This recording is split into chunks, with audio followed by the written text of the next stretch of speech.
Hello students, welcome back to Magnet Brains Hindi medium. मैं फिर उपस्थित हूं आपके लिए आपके Hindi channel, Hindi medium channel Magnet Brains पर। और आज मैं लेकर आई हूं आपके सामने एक ऐसी कहानी, एक कहानी यह भी, जस्ट सी इन इट, देखिए इसको। क्या इस कहानी में क्या होगा? क्या सस्पेंस होगा, थ्रिलर होगी, कुछ डर लगेगा या कुछ कहानी होगी? क्या होगा बताइए?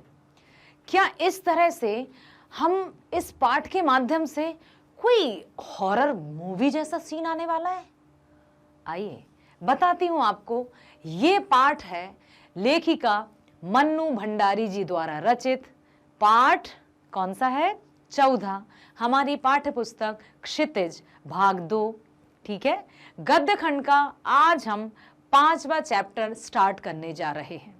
लेखिका मन्नू भंडारी जी ने इस पाठ में अपने जीवन की ही कथा या जो विगत बातें हैं हमारे साथ साझा की हैं, शेयर की हैं। उनके जीवन की गाथा जानने से पहले हम उनके बारे में जान लें, उनके जीवन संबंधी पहलू जान लें, उनका जन्म कब हुआ, कहाँ हुआ। ठीक है, तो आइए सबसे पहले हम एक कहानी यह भी में मन्नू भंडारी जी का जीवन परिचय पढ़ते हैं, सुनते हैं और समझते हैं। स्वागत है आपका पाठ 14, एक कहानी यह भी। ठीक है, देखिए बेटा, यहां पर आप देखिए, ये है सुप्रसिद्ध लेखिका मन्नू भंडारी जी। इनका जन्म सन 1931 में भानपुरा जिले मंदसौर मध्य प्रदेश में हुआ था। इनकी इंटर तक की शिक्षा शहर में हुई। बाद में इन्होंने हिंदी से एमए किया। दिल्ली के मिरांडा हाउस कॉलेज में अध्यापन कार्य से अवकाश प्राप्ति के बाद अब लिखा है यहां पर, आजकल दिल्ली में रहकर स्वतंत्र लेखन कर रही हैं, परंतु अभी 15 नवंबर सन 2021 को इनका निधन हो गया है। ठीक है, तो यहां पर जो हम बात करने जा रहे हैं, इन्होंने अपने जीवन पर आधारित इस जीवन गाथा को हमारे सबके सामने साझा किया है। क्या थी, किस तरह का पारिवारिक माहौल था, कितने भाई बहन थे, क्यों इन्होंने अपने जीवन को हम सबके सामने रखा, क्या ये हमारे लिए प्रेरणा स्रोत है? ऑफ कोर्स, बिल्कुल निसंदेह इनका जीवन हम सबके लिए प्रेरणा स्रोत है और रहेगा। आइए जानते हैं इनसे संबंधित कुछ महत्वपूर्ण बातें और सुनते हैं इन्हीं की जुबानी, अर्थात इन्होंने जो लिखा है मैं आपको बताने जा रही हूं। सबसे पहले इस चित्र को ध्यान से देखिए। यहां पर किस तरह से ये चित्र दिया हुआ है, शायद किसी कॉलेज का है सॉरी, या किसी संस्था का है जिसमें नारेबाजी लगाए जा रहे हैं। कुछ लड़कियां हैं, कुछ लड़के हैं, कुछ बड़े लोग भी शामिल नजर आ रहे हैं। तो इस चित्र के माध्यम से क्या बताना चाहती हैं मन्नू भंडारी, सबसे पहले हम समझते हैं। ठीक है बेटा, आइए हम पाठ को जानते हैं और सुनते हैं मन्नू भंडारी जी की जीवन गाथा को। यहां पर देखिए, एक कहानी यह भी मन्नू भंडारी जी द्वारा आत्मपरक शैली में लिखी हुई आत्मकथ्य है। जैसा कि हमने पाठ 4 काव्य खंड से देखा था, जयशंकर प्रसाद जी द्वारा रचित आत्मकथ्य, जिसमें उनके मित्रों ने उनसे आग्रह किया था कि आप आत्मकथा लिखिए, लेकिन प्रसाद जी ने उनको मना किया था कि मैं आत्मकथा नहीं लिख सकता, क्योंकि आत्मकथा लिखने के लिए मुझे अपने सारी बातों को उसमें शामिल करना होगा। एक आत्मकथा तभी प्रमाणिक मानी जाती है जबकि उसमें संपूर्ण जीवन की बातों को शामिल किया जाए। इसलिए उन्होंने आत्मकथा लिखने के स्थान पर आत्मकथ्य लिख दिया। ठीक उसी आत्मकथ्य की भांति यहां पर लेखिका मन्नू भंडारी जी ने अपना आत्मकथ्य प्रस्तुत किया है। इसमें उन्होंने अपने घर, अपने परिवार, अपने पिता, अपने माता, अपने स्कूल, अपने कॉलेज, अपने शिक्षकों, सबका यहाँ पर जिक्र किया है और हमें ये एक बहुत बड़ी प्रेरणा दी है कि एक लड़की होने के नाते समाज में किस तरह से कौन कौन से सामाजिक जो बाधाएं रहती हैं उनको पार करते हुए जीवन आगे ले जाना होता है। साथ ही साथ ना केवल लड़की बल्कि यदि आर्थिक स्थिति थोड़ी सी कमजोर हो, तब भी व्यक्ति को कितनी यातनाओं का या कितने सारी जो बाधाएं हैं उनका सामना करना पड़ता है।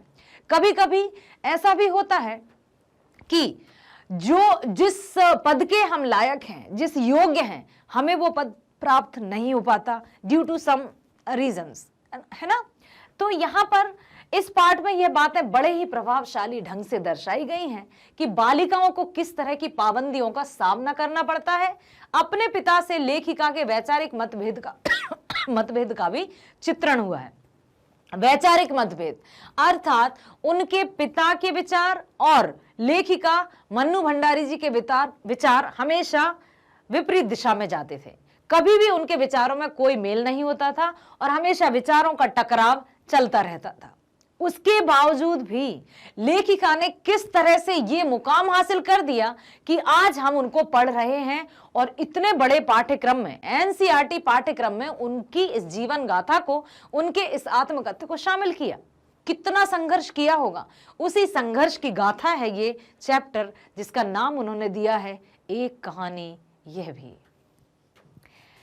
एक कहानी यह भी के संदर्भ में उल्लेखनीय बात यह है कि मन्नू भंडारी जी ने पारिभाषिक अर्थ में कोई सिलसिलेवार आत्मकथा नहीं लिखी है।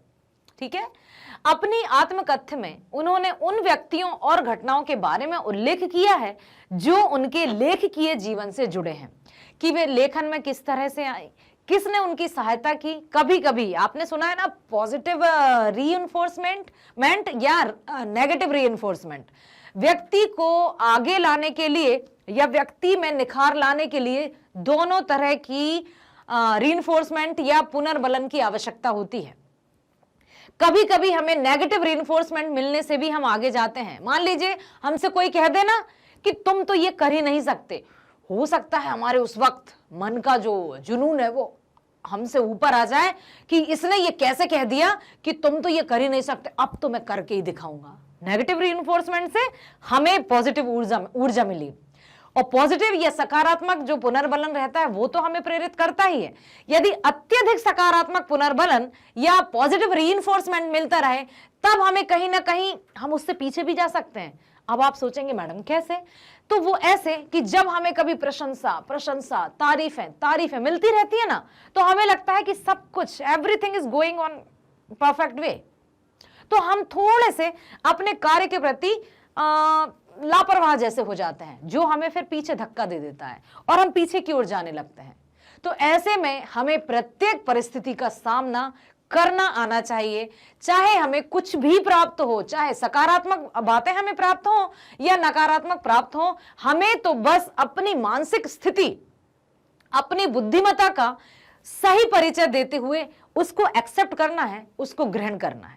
तब जाकर हम अपने लक्ष्य के प्रति आगे बढ़ पाएंगे और अपनी मंजिल को प्राप्त कर पाएंगे। ठीक है, तो उन्होंने आत्मकथा को, उनके आत्मकथा एकदम वैसे नहीं दिया कि एकदम बिल्कुल सिलसिलेवार दिया हो कि पहले क्या हुआ, बाद में क्या हुआ, बचपन में क्या हुआ, फिर क्या हुआ। उन्होंने जो उनके लेखन कार्य में सहायक दिखा उसको यहां पर शामिल किया है। ठीक है, संकलित अंश में मन्नू जी के किशोर जीवन से जुड़ी कुछ घटनाओं के साथ उनके पिताजी और उनके कॉलेज की प्राध्यापिका शीला अग्रवाल के व्यक्तित्व विशेष रूप से उभर कर आए हैं। शीला अग्रवाल उनके कॉलेज की हिंदी प्राध्यापिका थी, जो कि आगे चलकर उनके लेखकीय व्यक्तित्व के निर्माण में महत्वपूर्ण भूमिका निभाई। एक तरफ लिखा है कि पिताजी से वैचारिक मतभेद था, लेकिन फिर भी उन्होंने ये लिखा है कि ये पिताजी से मतभेद होने के मतलब उनके विचारों का टकराव होने के साथ उनको लेखकीय जीवन में सहायता मिली। कैसे? क्योंकि वो उन्हें प्रेरित करते रहे, वो कहते रहे कि नहीं, और उनके मन में यह आता रहा क्यों नहीं। ठीक है, अब यहां पर लिखा है, लेखिका ने बड़े रोचकीय ढंग से एक साधारण लड़की के असाधारण बनने की प्रारंभिक पड़ावों का वर्णन किया है। सन 46-47 अर्थात उस समय जब आजादी की लड़ाई या जो संग्राम था वो चरम उत्कर्ष पर था, आंधी ने मन्नू जी को भी अछूता नहीं छोड़ा। छोटे शहर की युवा होती लड़की ने आजादी की लड़ाई में जिस तरह से भागीदारी की, उसमें इसका उत्साह, ओज, संगठन क्षमता और विरोध करने का तरीका देखते ही बनता है। एक लड़की होने के नाते भी उन्होंने अपने आप को आजादी के आंदोलन में किस तरह से शामिल किया, वो उल्लेखनीय है, वो सराहनीय है, वो अनुकरणीय है, वो अनुसरणीय है।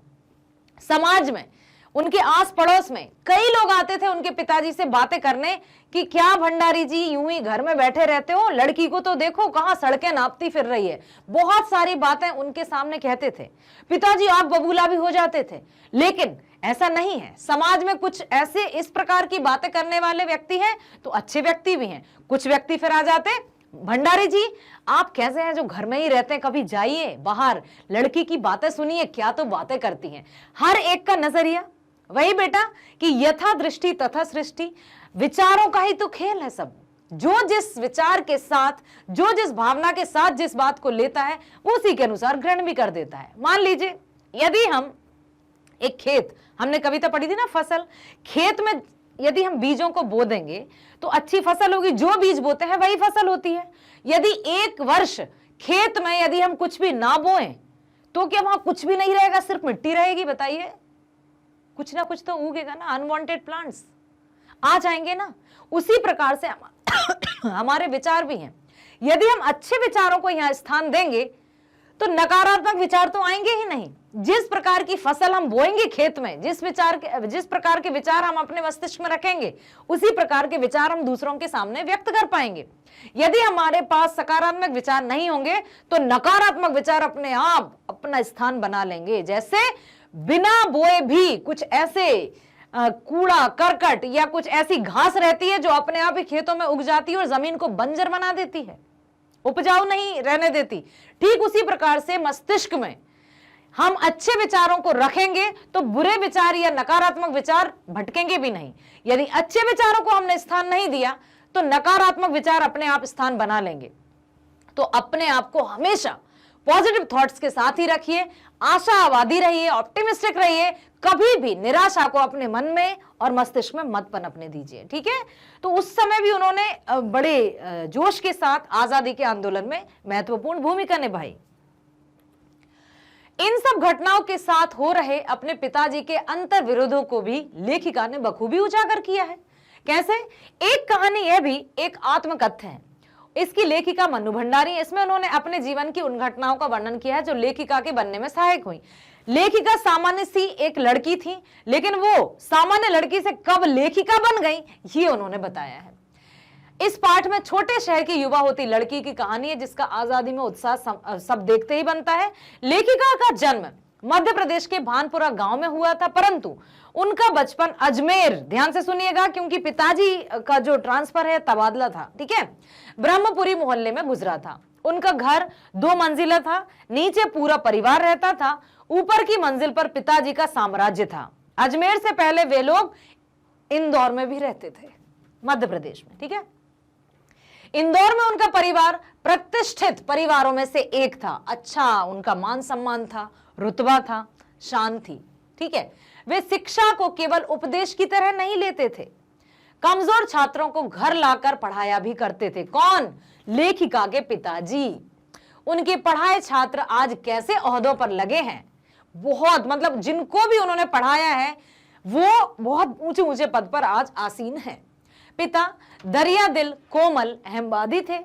एक बहुत बड़े आर्थिक हुए, जो उनको एक बहुत आर्थिक नुकसान हुआ था, यहां उन्होंने अंदर तक हिला दिया था। एक बहुत नुकसान हो गया था उनका, जिसके कारण उनके पिताजी अंदर तक हिल गए थे। वे इंदौर छोड़कर अजमेर आ गए थे। यहां उन्होंने अंग्रेजी हिंदी शब्दकोश भी तैयार किया। यह अपनी तरह का पहला शब्दकोश था जिसने उन्हें प्रसिद्धि तो बहुत दी, परंतु धन नहीं। अब कभी कभी ऐसा भी होता है कि यह जरूरी नहीं कि जो प्रसिद्ध हैं वे धनी भी हों। ऐसा नहीं है कि जो बहुत प्रसिद्ध, चाहे हम किसी लेखक की बात करें या कवियों की बात करें या स्वतंत्रता सेनानियों की बात करें, बहुत प्रसिद्ध हैं, पूजनीय हैं, परंतु ऐसा बिल्कुल नहीं होता कि जो पूजनीय है या जो प्रसिद्ध है उसके पास धन दौलत भी बहुत होगी। सिर्फ धन दौलत से ही प्रसिद्धि नहीं होती है, ये मैं आपको बताना चाहती हूं। ठीक है, तो उन्होंने शब्दकोश तैयार किया जिससे प्रसिद्धि तो उनको बहुत मिली, लेकिन धन अधिक नहीं मिला। ठीक है, कमजोर आर्थिक स्थिति ने उनके सकारात्मक पहलुओं पर अपना घर बना लिया। जैसे जैसे उनकी आर्थिक स्थिति कमजोर होती गई, उनका क्या हुआ, जो सकारात्मक पहलू था वो धीरे धीरे चरमराने लगा। वे अपनी गिरती आर्थिक स्थिति में अपने बच्चों को भागीदार बनाना नहीं चाहते थे। कोई भी माता पिता ये नहीं चाहते हैं कि घर की जो आर्थिक स्थिति है या जो कमजोर स्थिति है उसका प्रभाव बच्चों पर पड़े। तो ठीक उसी तरह से लेखिका के पिताजी भी मानसिक रूप से उनके मन में अंतर्द्वंद चल रहे थे। वे नहीं चाहते थे कि उनकी आर्थिक, क्योंकि बहुत रईस थे, अच्छे खासे थे, लेकिन धीरे धीरे जो उनकी आर्थिक स्थिति चरमरा रही थी, वे नहीं चाहते थे कि इसका प्रभाव उनके बच्चों पर पड़े। आरंभ से अच्छा देखने वाले पिताजी के लिए यह दिन बड़े कष्टदायक थे। कहते हैं ना, बड़े बुजुर्गों ने एक कहावत कही है कि जिन्हें घी लगी रोटी खाने की आदत होती है ना, वो रूखी रोटी खाना नहीं चाहते। अर्थात जिनके पास बहुत धन दौलत हो बिल्कुल जन्म से, और अचानक से उनकी आर्थिक स्थिति कमजोर हो जाए तो उनका मतलब मानसिक स्थिति एकदम डवाडोल हो जाती है। ठीक वैसा ही कुछ हुआ लेखिका के पिताजी के साथ। इससे उनका स्वभाव क्रोधी हो गया। फिर उनके स्वभाव में अचानक से परिवर्तन आने लगा। उनके क्रोध का भाजन सदैव मां गाती रहती थी। मां हमेशा कहती थी, चुप रहो पिताजी आ जाएंगे, ऐसा मत करो पिताजी डांटेंगे। ठीक है, जैसे उन्होंने अपने लोगों से ही धोखा खाया है। उनका स्वभाव शक्की भी हो गया था। उनको बड़ा अजीब सा लगता था, क्योंकि उनके साथ कुछ तो ऐसा हुआ था जिसके कारण अचानक से उनकी आर्थिक स्थिति कमजोर हो गई। साथ ही साथ यह भी स्पष्ट हो रहा है कि शायद उनके अपनों ने ही उन्हें धोखा दिया था। वे हर किसी को शक की नजरों से देखने लगे। लेखिका अपने पिताजी को याद करके यह सब बताना चाहती हैं, उसमें उसके पिताजी के कितने गुण और अवगुण आए हैं। इनके माध्यम से हमारे माता पिता के जो गुण रहते हैं वो हमारे अंदर जन्म से आ जाते हैं। एक वीडियो में मैंने कहा था कि हम दो प्रकार से हमारी पहचान बनाते हैं। एक तो हमारी पहचान होती है हमारे जन्म से, जिसको एस्क्राइब्ड आइडेंटिटी कहते हैं, और एक होती है अचीव्ड, जो हम अपने बलबूते पर प्राप्त करते हैं। ठीक है, तो उसके पिताजी का जिक्र इसलिए वे करना चाहती हैं क्योंकि हमें बताना चाहती हैं कि उनमें उनके कौन से गुण या अवगुण आए हैं। ठीक है, उनके व्यवहार ने सदैव लेखिकाओं को हीनता का शिकार बनाया। क्यों, बताते हैं। लेखिका का रंग काला था, शरीर से दुबली पतली थी, परंतु उसके पिताजी को गोरा रंग बहुत पसंद था। उससे बड़ी बहन सुशीला गोरे रंग की थी, इसलिए वह पिताजी की चहेती थी। अब चूंकि जब आर्थिक स्थिति कमजोर हो गई थी, जो व्यक्ति हमेशा से अच्छे से रहा हो, रईसी अंदाज में रहा हो, और उसकी स्थिति ऐसी आ जाए तो मतलब स्वभाव में चिड़चिड़ापन, क्रोधपन आना, और तरह तरह से कुछ भी कारण से बच्चों को डांटना या फटकारना। तो लेखिका ने अपने विचारों को यहां पर रखा है कि वो घर में सबसे छोटी थी, 5 भाई बहन थे। वो दुबली सी, मरियल सी, काली सी थी, इसलिए लेखक मतलब पिताजी को वो बिल्कुल पसंद नहीं थी। उनकी बड़ी बहन यहां दिया है ना, सुशीला का रंग गोरा था और उससे वो अधिक प्यार करते थे, क्योंकि वो अच्छा देखते आए थे ना, तो उन्हें अच्छा ही अच्छा दिखता था। तो ये सारी बातें थी जो उन्होंने अपने हमारे साथ साझा की हैं। पिताजी हर बात पर उनकी तुलना सुशीला से करते थे, जिससे उनमें हीन भावना घर कर गई थी। लेखिका को बिल्कुल अच्छा नहीं लगता था कि प्रत्येक बात की तुलना वो उनकी बड़ी बहन से करते थे, जबकि किसी की तुलना किसी से भी करना न्याय नहीं है।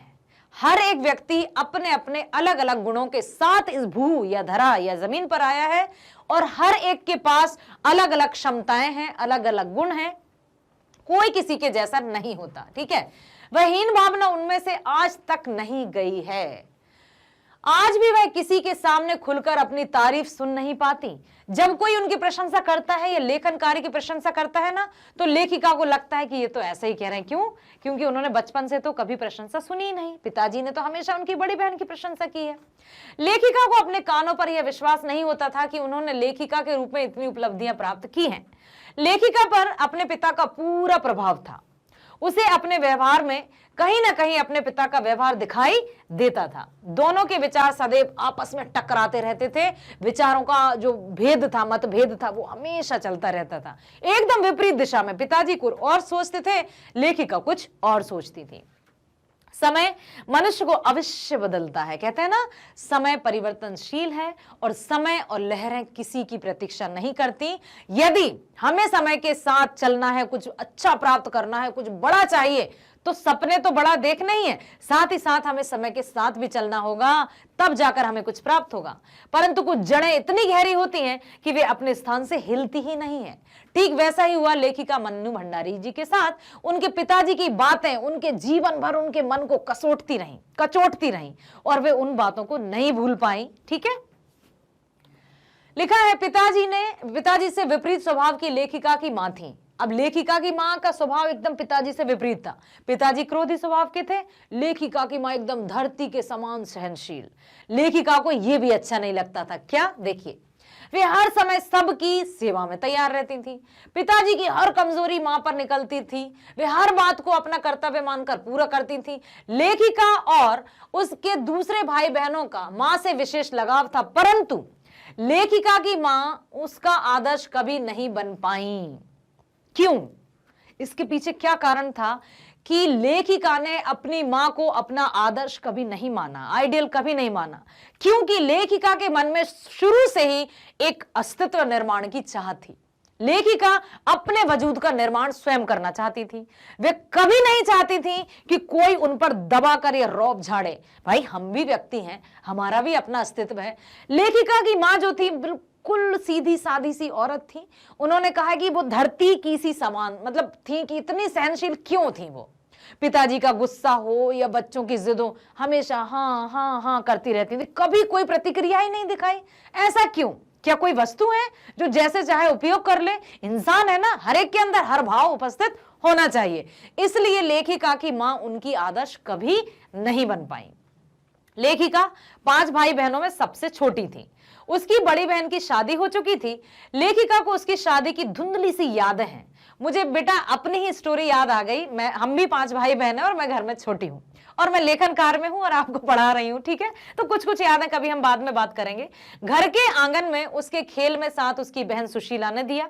दोनों बचपन के भी सभी खेल खेलती थी जो सभी बच्चे खेलते हैं। दोनों अपने भाइयों के साथ लड़कों वाले खेल भी खेलती थी, परंतु उनके खेल का दायरा घर का आंगन था, ठीक है? लड़के कहीं भी आ जा सकते थे, लड़कों को खुली छूट थी, लेकिन उस समय का माहौल ऐसा था कि लड़कियां सिर्फ घर में ही खेलेंगी, कहीं नहीं जाएंगी। लड़कियों को कहीं आने जाने की कोई आजादी नहीं है। क्या था आखिर ये समय? ठीक है। अब क्या हुआ, वे पूरे मोहल्ले के घरों के आंगन तक आ जा सकती थीं। उस समय मोहल्ले के सभी घर एक दूसरे के परिवारों का हिस्सा होते थे।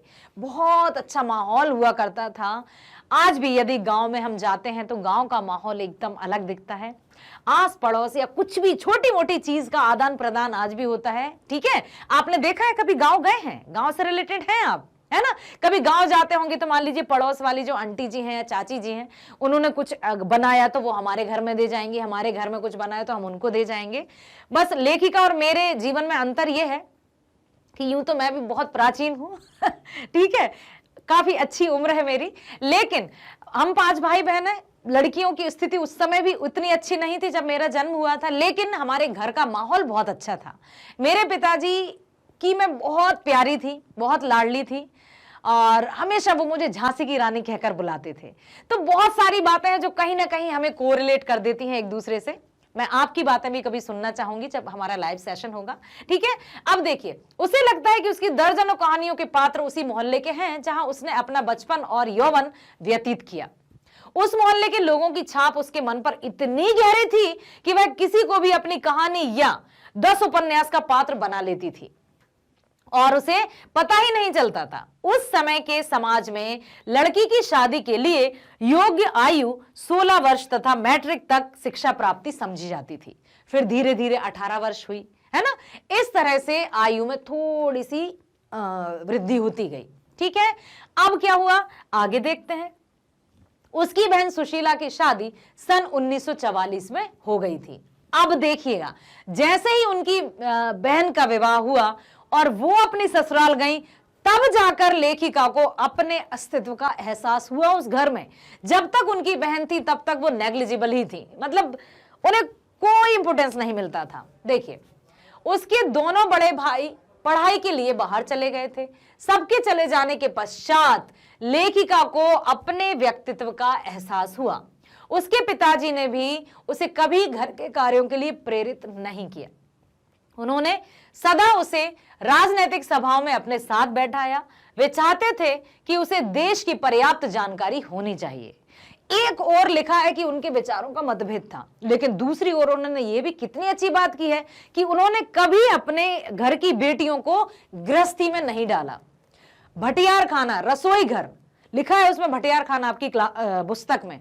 उन्होंने कभी भी अपनी बेटियों को भटियार खाने में नहीं जाने दिया, अर्थात रसोई घर में नहीं जाने दिया, क्योंकि उनके पिताजी का मानना था कि भटियार खाना अर्थात जहां पर अपनी जो हुनर है, जो काबिलियत है, वो जलकर खाक हो जाती है। इसलिए बेटियों को भी वो हमेशा सभाओं में बिठाते थे। ठीक है, राजनीतिक सभाओं में अपने साथ बिठाया। वे चाहते थे कि उसे देश की पर्याप्त जानकारी भी हो। उस समय देश में घट भी बहुत कुछ रहा था, क्योंकि समय था सन 1946-47 का, जब देश की आजादी चरमोत्कर्ष पर थी। कई क्रांतिकारी, कई आंदोलन चल रहे थे। अंग्रेज अपनी तरफ से चाहते थे कि हम भारत को छोड़कर ना जाएं। भाई, भारतीय स्वतंत्रता सेनानी और क्रांतिकारियों ने यह निश्चय कर लिया था कि अब तो अंग्रेजों को खदेड़ कर ही रहेंगे। ठीक है, चारों तरफ आजादी की लहर दौड़ रही थी। लेखिका की आयु काफी कम थी, फिर भी उसे क्रांतिकारियों और देशभक्त शहीदों की कुर्बानियां रोमांचित कर देती थी। जब कभी इस तरह का समाचार सुनती या देखती तो उनके मन में भी आजादी की लहर दौड़ जाती थी और उन्हें भी यह लगता था कि अब तो मैं भी जाऊंगी और मैं भी अपने देश के लिए कुछ ना कुछ करूंगी ही। और उन्होंने ऐसा किया। ठीक है, 10वीं कक्षा तक तो लेखिका को जो भी साहित्य मिला उसे पढ़ लेती थी, परंतु जैसे ही 10वीं पास करके कॉलेज में फर्स्ट ईयर में गई, वहां हिंदी की अध्यापिका शीला अग्रवाल ने उनका वास्तविक रूप से साहित्य से परिचय करवाया। अब वास्तविक रूप से साहित्य से परिचय करवाया अर्थात कैसे करवाया? उन्होंने, जैसे हम जब बच्चे होते हैं कुछ भी पढ़ते हैं, परीक्षाओं के दौरान भी कुछ भी पढ़ते हैं कि कम पढ़ लिए, ज्यादा पढ़ लिए, लेकिन एक जो मार्गदर्शक रहता है, जो हमें सही राह दिखाते हैं, वो हमें बताते हैं कि इतना अधिक पढ़ने से अच्छा है कि चयन करके, सिलेक्शन करके पढ़ा जाए। तो ऐसा ही उनकी जो हिंदी की अध्यापिका थी, उन्होंने लेखिका को बताया। वे स्वयं उसके लिए किताबें चुनती और उसे पढ़ने को देती। उन विषयों शीला अग्रवाल जी लेखिका से लंबी बहस करती थी। इससे उनके साहित्य का दायरा और बढ़ा। बहस करने से और अधिक विचार उत्पन्न होते हैं और अधिक दायरा बढ़ता गया। लेखिका ने उस समय के सभी बड़े बड़े लेखकों के साहित्यों को पढ़कर समझना आरंभ कर दिया। अध्यापिका शीला अग्रवाल की संगति ने उसका परिचय मात्र साहित्य से ही नहीं, अपितु घर से बाहर की दुनिया से भी करवाया। पिताजी के साथ आरंभ से ही राजनीतिक सभाओं में हिस्सा लेती थी वे, है ना। फिर क्या हुआ? परंतु उन्होंने उसे सक्रिय राजनीति में भाग लेने के लिए प्रेरित किया। किसने? जो उनकी शिक्षिका थी, अध्यापिका थी, प्राध्यापिका शीला अग्रवाल जी ने। बहन का नाम सुशीला था, शिक्षिका का नाम शीला था। कंफ्यूज नहीं होना बच्चे, ठीक है। तो जब उन्होंने ये देखा तो उन्होंने बहुत सारी किताबें चुन चुन कर उनको दी, जिससे लेखिका के मन में और आजादी की लहर दौड़ने लगी। अब देखिए, सन 1946-47 में देश का वातावरण इस प्रकार था कि कोई भी व्यक्ति अपने घर में चुप रहकर नहीं बैठ सकता था। सबके मन में क्रांति की ज्वाला धधक रही थी। सब चाहते थे कि अब बहुत हो चुका, अब हम नहीं सहेंगे अंग्रेजों के अत्याचार, अब तो हमें आजादी चाहिए, अब हम अपनी जंजीरों को तोड़कर ही रहेंगे। वह देश की स्वतंत्रता के लिए लड़कों के साथ कदम से कदम मिलाकर चलने लगी। परंतु उसके पिताजी को यह बातें अच्छी नहीं लगती। वे दोहरे व्यक्तित्व के स्वामी थे। वे आधुनिकता के समर्थक होते हुए भी दकियानूसी विचारों के थे। एक ओर तो मन्नू भंडारी को घर में हो रही राजनीतिक सभाओं में भाग लेने के लिए कहते और दूसरी ओर उन्हें उसका घर से बाहर की राजनीतिक उथल पुथल में भाग लेना अच्छा नहीं लगता था। ठीक है बेटा, अब एक तरफ तो वो उनको घर में सारी सभाएं जो होती थी उसमें शामिल कर लेते थे, दूसरी तरफ उनको घर से बाहर निकलना अच्छा नहीं लगता था। मतलब वे नहीं चाहते थे कि उनकी बेटी घर से बाहर जाए। ठीक है, अब क्या हुआ? क्या लेखिका ने उनकी इच्छा को सम्मान दिया होगा? उनके विचारों का टकराव तो शुरू से ही था। क्या हुआ? यहीं पर दोनों पिता बेटी के विचारों में टकराहट होने लगी और दोनों के मध्य विचारों की टकराहट राजेंद्र से शादी होने तक चलती रही थी। ठीक है, लेखिका के पिताजी की सबसे बड़ी कमजोरी यश की चाहत थी। यश, धन, दौलत, यश समझते हैं ना? यश अर्थात यश की कामना, मतलब प्रसिद्धि की कामना। ठीक है, उनके अनुसार कुछ ऐसे काम करने चाहिए कि जिससे समाज में प्रतिष्ठा और सम्मान हो। और कहीं ना कहीं वे क्योंकि इस स्टेज से गुजर चुके थे, इसलिए उनके मन में यह था। उनकी इसी चाहत ने लेखिका को उनके क्रोध का भोजन बनने से बचाया। ठीक है, एक बार कॉलेज से प्रिंसिपल का पत्र मिला, पिताजी के नाम पर आया। उन्होंने उन्हें उसके बारे में बातचीत करने के लिए बुलाया था। पिताजी को बहुत क्रोध आया, परंतु जब वे कॉलेज से लौटे तो बहुत खुश थे। उन्होंने बताया कि उसका कॉलेज में बहुत दबदबा है, सारा कॉलेज उसके एक इशारे पर खाली हो जाता है। वे 3 लड़कियां हैं जिन्होंने कॉलेज का चलाना मुश्किल कर रखा था। एक बार पिताजी के नाम आया कॉलेज से पत्र कि आप आकर मिलें, वहां की प्रिंसिपल ने भेजा। अब पहले तो लेखिका के पिताजी को बड़ा क्रोध आया कि अब क्या कर दिया इसने कॉलेज में, क्यों मुझे बुलाया जा रहा है। लेकिन जैसे ही वहां वो पहुंचे और प्रिंसिपल की जो शिकायतें शुरू हुई कि आपकी बेटी ने तो कॉलेज चलाना मुश्किल कर दिया है, इसके एक इशारे पर सारा कॉलेज खाली हो जाता है, तो उनका जो गुस्सा था धीरे धीरे गर्व में बदलने लगा, क्योंकि वे यही तो चाहते थे कि उनकी बेटी घरेलू होकर ना रहे। लेकिन समाज के कुछ दायरे थे जिसके कारण उसको बाहर नहीं निकलने देते थे, वो बात दूसरी थी। लेकिन वो चाहते तो कुछ ऐसा ही थे कि उसका नाम हो, उसका सम्मान हो, उसका रुतबा हो। ठीक है, पिताजी को प्रिंसिपल की बातें सुनकर गर्व हुआ कि उनके घर में भी एक ऐसा नेता है जो सभी को एक आवाज में अपने साथ चलने के लिए प्रेरित कर सकता है। गर्व महसूस हुआ उनको। पिताजी के मुंह से अपने लिए प्रशंसा सुनकर उसे अपने कानों पर और आंखों पर विश्वास ही नहीं हुआ। हुआ क्या था कि जब मां ने बताया कि तुम्हारे कॉलेज से लेटर आया है और पिताजी बड़े क्रोध में कॉलेज गए हैं, तो उसी समय लेखिका चुपचाप से पड़ोस के घर में चली गई थी कि जब पिताजी आएंगे तो वो मुझ पर गुस्सा करेंगे, तो मां उनसे मत कहना कि मैं कहा हूं, है ना। लेकिन जब पिताजी आए तो कुछ दूसरा ही था, उनके चेहरे पर गर्व था, उनको प्राउड फील हो रहा था। ठीक है, तो इस बात पर लेखिका को ना तो अपने कानों पर विश्वास हुआ और ना अपनी आंखों पर कि ये कैसे जादू हुआ, कैसे उनके पिताजी इतना अच्छा रिएक्शन दे रहे हैं। ऐसी ही एक घटना और थी। उन दिनों आजाद हिंद फौज का मुकदमा चल रहा था। सभी स्कूल कॉलेजों में हड़तालें चल रही थी। सारा युवा वर्ग अजमेर के मुख्य बाजार के चौराहे पर एकत्रित हुआ। वहां सभी ने अपने विचार रखे।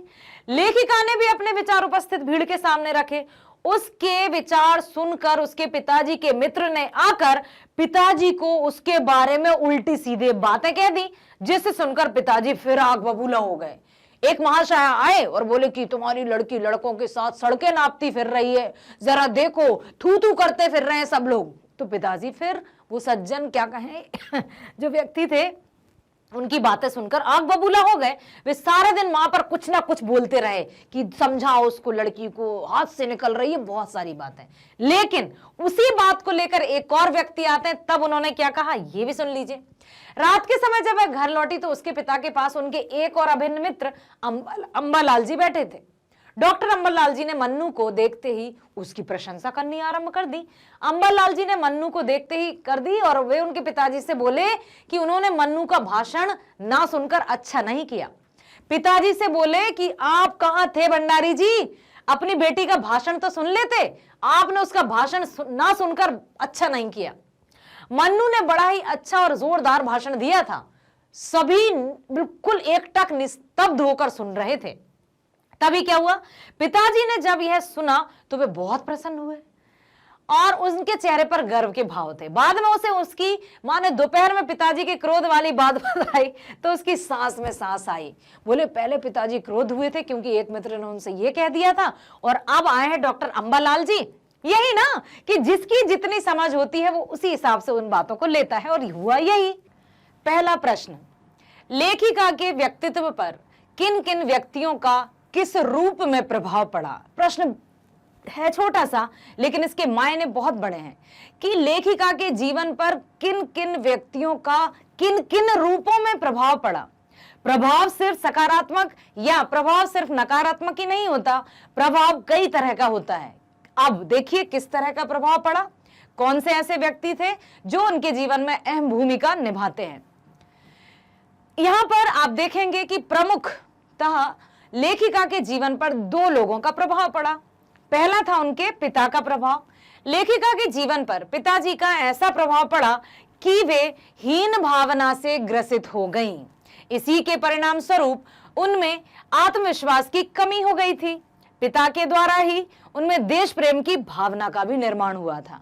एक तरफ आप देखिए कितना विरोधाभास झलक रहा है यहां पर कि एक तरफ तो पिता के कारण ही उनके मन में हीन भावना ग्रस्त हो गई थी। क्यों पता है ना, उन्होंने बिल्कुल साफ साफ शब्दों में लिखा है कि वे घर में सबसे छोटी थी, दुबली सी, मरियल सी, काली सी थी और पिताजी का गोरा रंग कमजोरी था। उनकी बड़ी बहन उनसे काफी हिष्ट-पुष्ट थी, सुंदर थी, तो पिताजी का सारा लगाव और सारा जो अटेंशन रहता है वो उनकी बड़ी बहन की तरफ था। लेकिन जब बड़ी बहन की शादी हो गई और जो भाई थे वो अपने कार्य हेतु दूसरे शहर चले गए, तब जाकर लेखिका को अपने वजूद का एहसास शुरू होना हुआ। अब उसकी एक तरफ उनके मन में पिताजी के इस व्यवहार से हीन भावना ग्रसित हो गई। वे हीन भावना मतलब अपने आप को तुच्छ सा समझना, अपने आप को निम्न समझना। और दूसरी तरफ क्या कहा है उन्होंने कि पिता के द्वारा ही उनमें देश प्रेम की भावना भी जागृत हुई। क्योंकि पिताजी का स्वभाव कैसा था, पिताजी का स्वभाव था कि उनको चाहिए था कि एक रुतबा, एक नाम होना चाहिए। यदि हम समाज में रहते हैं तो हमारा एक वजूद होना चाहिए और हमारे पास धन दौलत सब कुछ होना चाहिए, ऐसा उनका मानना था। और चूंकि उनके पास था, लेकिन अचानक सडनली ही उनकी आर्थिक स्थिति कमजोर होती गई, जिसके कारण से उनकी मानसिक स्थिति एकदम विपरीत हो गई और वे शक्की स्वभाव के हो गए, क्रोधित भी हो गए और वे आर्थिक तंगी का प्रभाव अपने बच्चों के ऊपर नहीं पड़ना देना चाहते थे। इस कारण से वो बात बात पर क्रोधित होते थे और उनकी मां अर्थात लेखिका की मां पर अपना सारा गुस्सा भी उतारते थे। ठीक है, साथ ही साथ उन्होंने अपने बच्चों को कभी भी घर की चार दीवारी में कैद करके नहीं रखा, ना ही अपनी लड़कियों को किचन या जो रसोई घर रहता है उसमें ही जाने दिया, क्योंकि उनका मानना था कि रसोई घर अर्थात भटियार खाना, वे रसोई घर को भटियार खाना कहते थे। और भटियार खाना कहाँ, जहां भट्टी तपती रहती है, और उनके अनुसार भटियार खाने में जाने से सारी प्रतिभा भट्टी में जलकर खाक हो जाती है। तो वे अपने बच्चों को हमेशा राजनीतिक मुद्दों पर चर्चा करने में शामिल करते थे। उनके घर में जो भी बैठकें होती थी उसमें भी लेखिका शामिल रहती थी, जिस कारण से उनके मन में क्या उत्पन्न हुआ, कौन सी भावना, देश प्रेम की भावना। ठीक है, तो ऐसा नहीं होता है कि कोई व्यक्ति यदि किसी की छवि या कोई कभी हमसे कुछ नकारात्मक या डांट डपट के कोई बात कह दे तो वो हमारा भला नहीं चाहता है। एक तरफ अच्छा है, एक तरफ बुरा भी है, एक तरफ यदि क्रोध है तो दूसरी तरफ प्रेम भी है। ठीक है, आइए और चलते हैं, देखते हैं इसी का। एक थी उनकी शिक्षिका शीला अग्रवाल का प्रभाव। शीला अग्रवाल की जोशीली बातों ने एक ओर लेखिका के खोए आत्मविश्वास को पुनः लौटाया। आत्मविश्वास कब उनका डवाडोल हुआ था, पिताजी की व्यवहार के कारण। पिताजी जो तुलनात्मक व्यवहार करते थे, इस कारण उनके मन में हीन भावना आ गई थी और आत्मविश्वास डाउन हो गया था, नीचे चला गया था। लेकिन जब उनकी शिक्षिका मिली, शीला अग्रवाल कॉलेज में हिंदी की प्राध्यापिका थी, जब वे मिली तो उनकी जोशीली बातों ने लेखिका के खोए आत्मविश्वास को जागृत कर दिया और देश प्रेम की अंकुरित भावना को उचित माहौल प्रदान कर दिया। अंकुरित, एक बीज जब अंकुरित होता है तो उसको पौधा बनने में समय थोड़ा सा लगता है, लेकिन यदि बीज अंकुरित ही ना हो तो पौधा कहां से होगा। तो अंकुरित अर्थात उनके लेखिका के मन में देश प्रेम की भावना का बीज तो उनके पिताजी ने बो ही दिया था और उसको अंकुरित करने का कार्य किया उनकी शिक्षिका शीला अग्रवाल ने। ठीक है, जिसके फलस्वरूप लेखिका खुलकर स्वतंत्रता आंदोलन में भाग लेने लगी।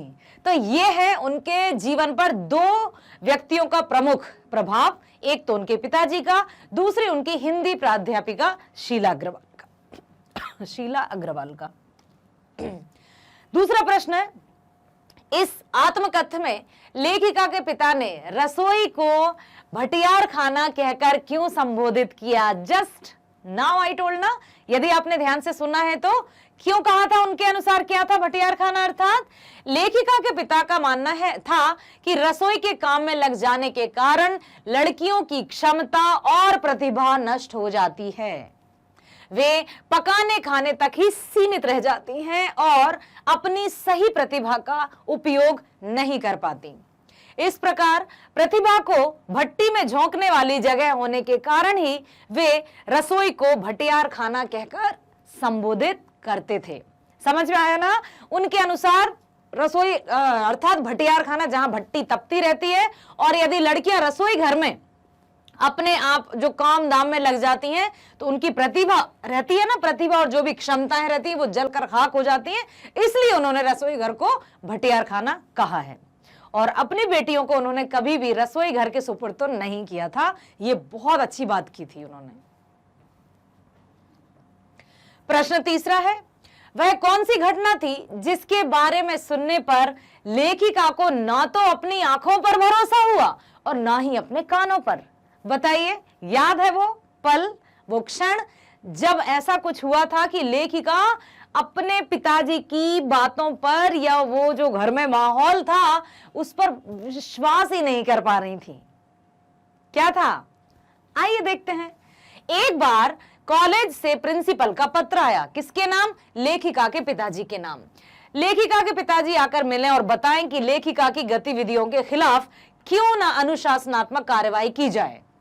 पत्र पढ़कर पिताजी गुस्से से भन्नाते हुए कॉलेज गए, क्योंकि शिकायती पत्र था। किसी भी माता पिता के पास यदि अपने बच्चों के माध्यम से या वहां के प्राचार्य के माध्यम से बच्चों के खिलाफ कुछ ऐसा आता है तो ऑब्वियस ही बात है कि माता पिता और खास तौर से पिताजी तो गुस्से में आएंगे ही ना। तो उसी तरह से वो पत्र पढ़कर पिताजी गुस्से से लाल हो गए, आग बबूले हो गए, बनना गए, और इसी अवस्था में वे गए कॉलेज। इससे लेखिका बहुत भयभीत हो गई कि अब क्या होगा, क्या पता प्रिंसिपल क्या क्या कहेंगी और पिताजी आकर मुझे कितना कुछ सुनाने वाले हैं। वैसे भी डरती थी, आत्मविश्वास की कमी थी ही, और पिताजी से विचारों की टकराहट तो उनकी बचपन से ही थी, तो बहुत डर गई, वो भयभीत हो गई थी। परंतु अब क्या हुआ, देखिए अचानक से क्या ट्विस्ट आया कि परंतु प्रिंसिपल से मिलने तथा असली अपराध के पता चलने पर लेखिका के पिता को अपनी बेटी से कोई शिकायत नहीं रही। क्यों? कैसे हुआ? क्या हुआ? पिताजी के व्यवहार में परिवर्तन देख लेखिका को ना तो अपने आंखों पर भरोसा हुआ और ना ही अपने कानों पर। जब पिताजी को प्रिंसिपल ने बताया कि आपकी बेटी के कारण मुझे कॉलेज चलाना मुश्किल हो गया है, उसकी एक आवाज पर कॉलेज खाली हो जाता है। लेखिका के पिताजी जब सुनते जा रहे थे तो उनके मन में गर्व की अनुभूति होती जा रही थी। वे गौरवान्वित फील कर रहे थे, महसूस कर रहे थे कि यस, जो उनको चाहिए था, जैसा अस्तित्व उनको चाहिए था, वो मेरी बेटी मन्नू ने रच दिया है।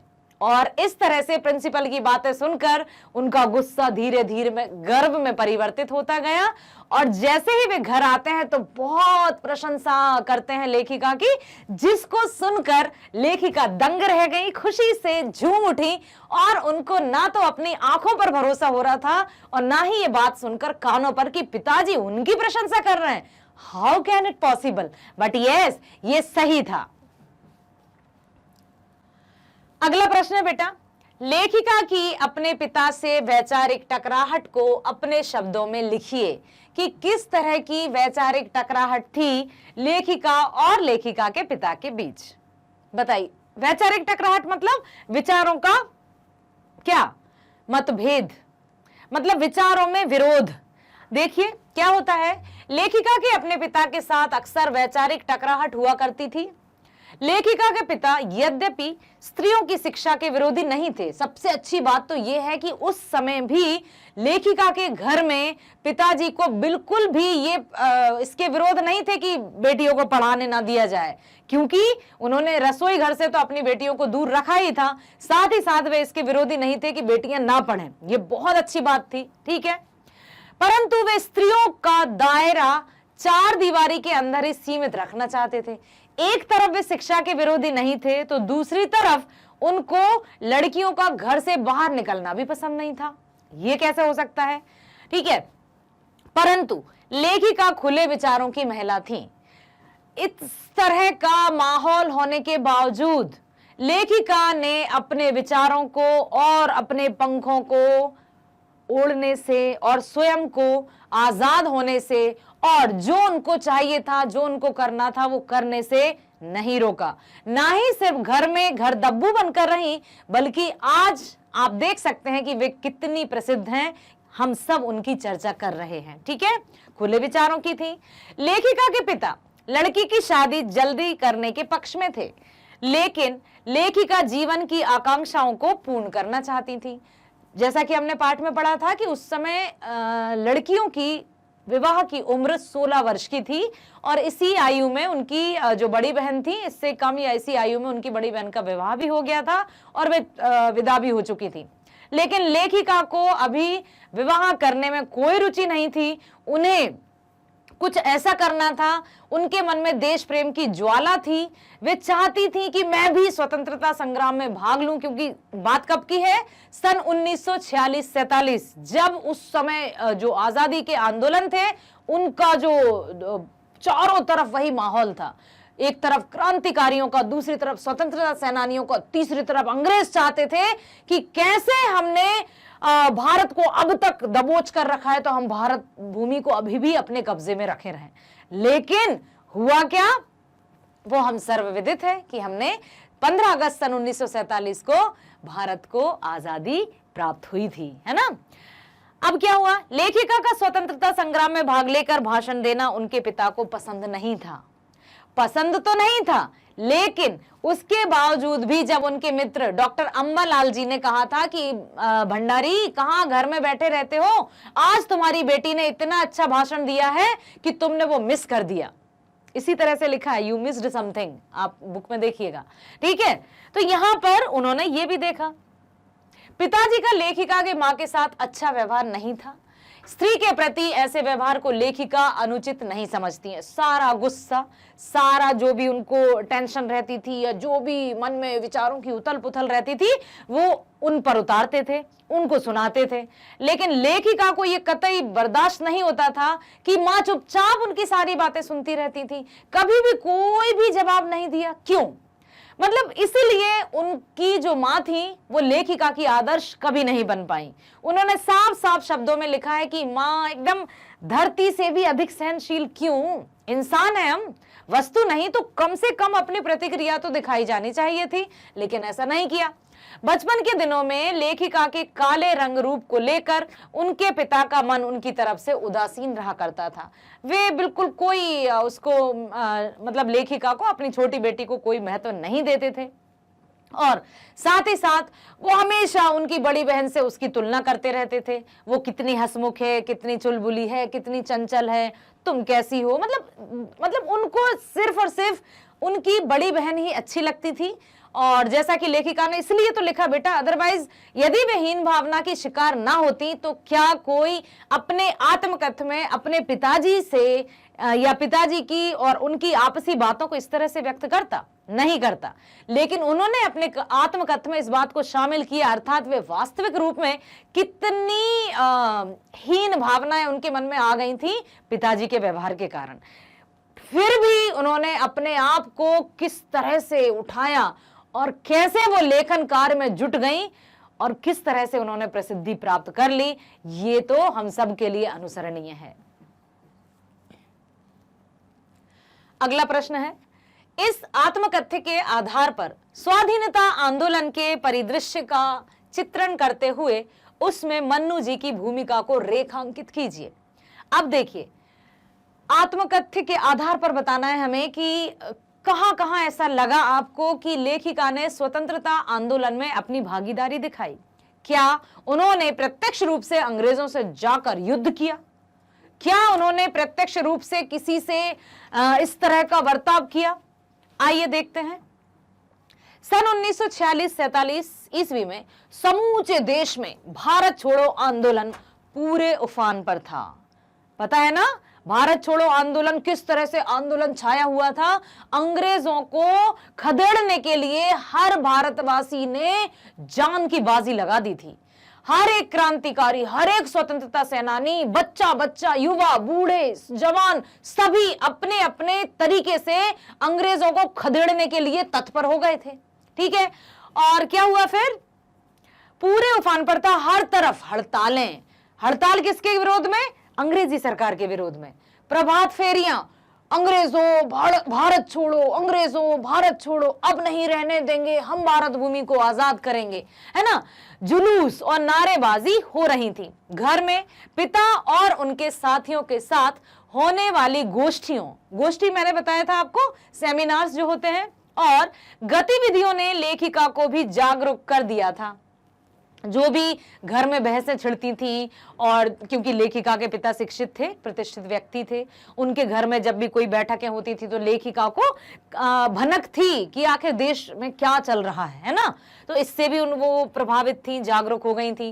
प्राध्यापिका शीला अग्रवाल ने लेखिका को स्वतंत्रता आंदोलन में सक्रिय रूप से जोड़ दिया कि न केवल पर्दे के पीछे ही, बल्कि अब क्या करने लगी लेखिका, क्योंकि जैसा कि प्रिंसिपल ने बताया कि इसकी एक आवाज से पूरा कॉलेज खाली हो जाता है, तो जब भी वो अपने बलबूते पर बिल्कुल लीडरशिप करते हुए, स्वयं आगे आते हुए, नेतृत्व की भावना जागृत करते हुए नारेबाजी लगाती, और उनके पीछे कई लड़कियां और कई लड़के आ जाते और भारतीय स्वतंत्रता सेनानियों के साथ शामिल हो जाते। मुझे एक छोटा सा अपना वाकया याद आया ड्यूरिंग बीएड, जब मैं बीएड कर रही थी क्षेत्रीय शिक्षा संस्थान से, तो उस समय WWC कैंप हुआ करते थे, वर्किंग विद कम्युनिटी, है ना।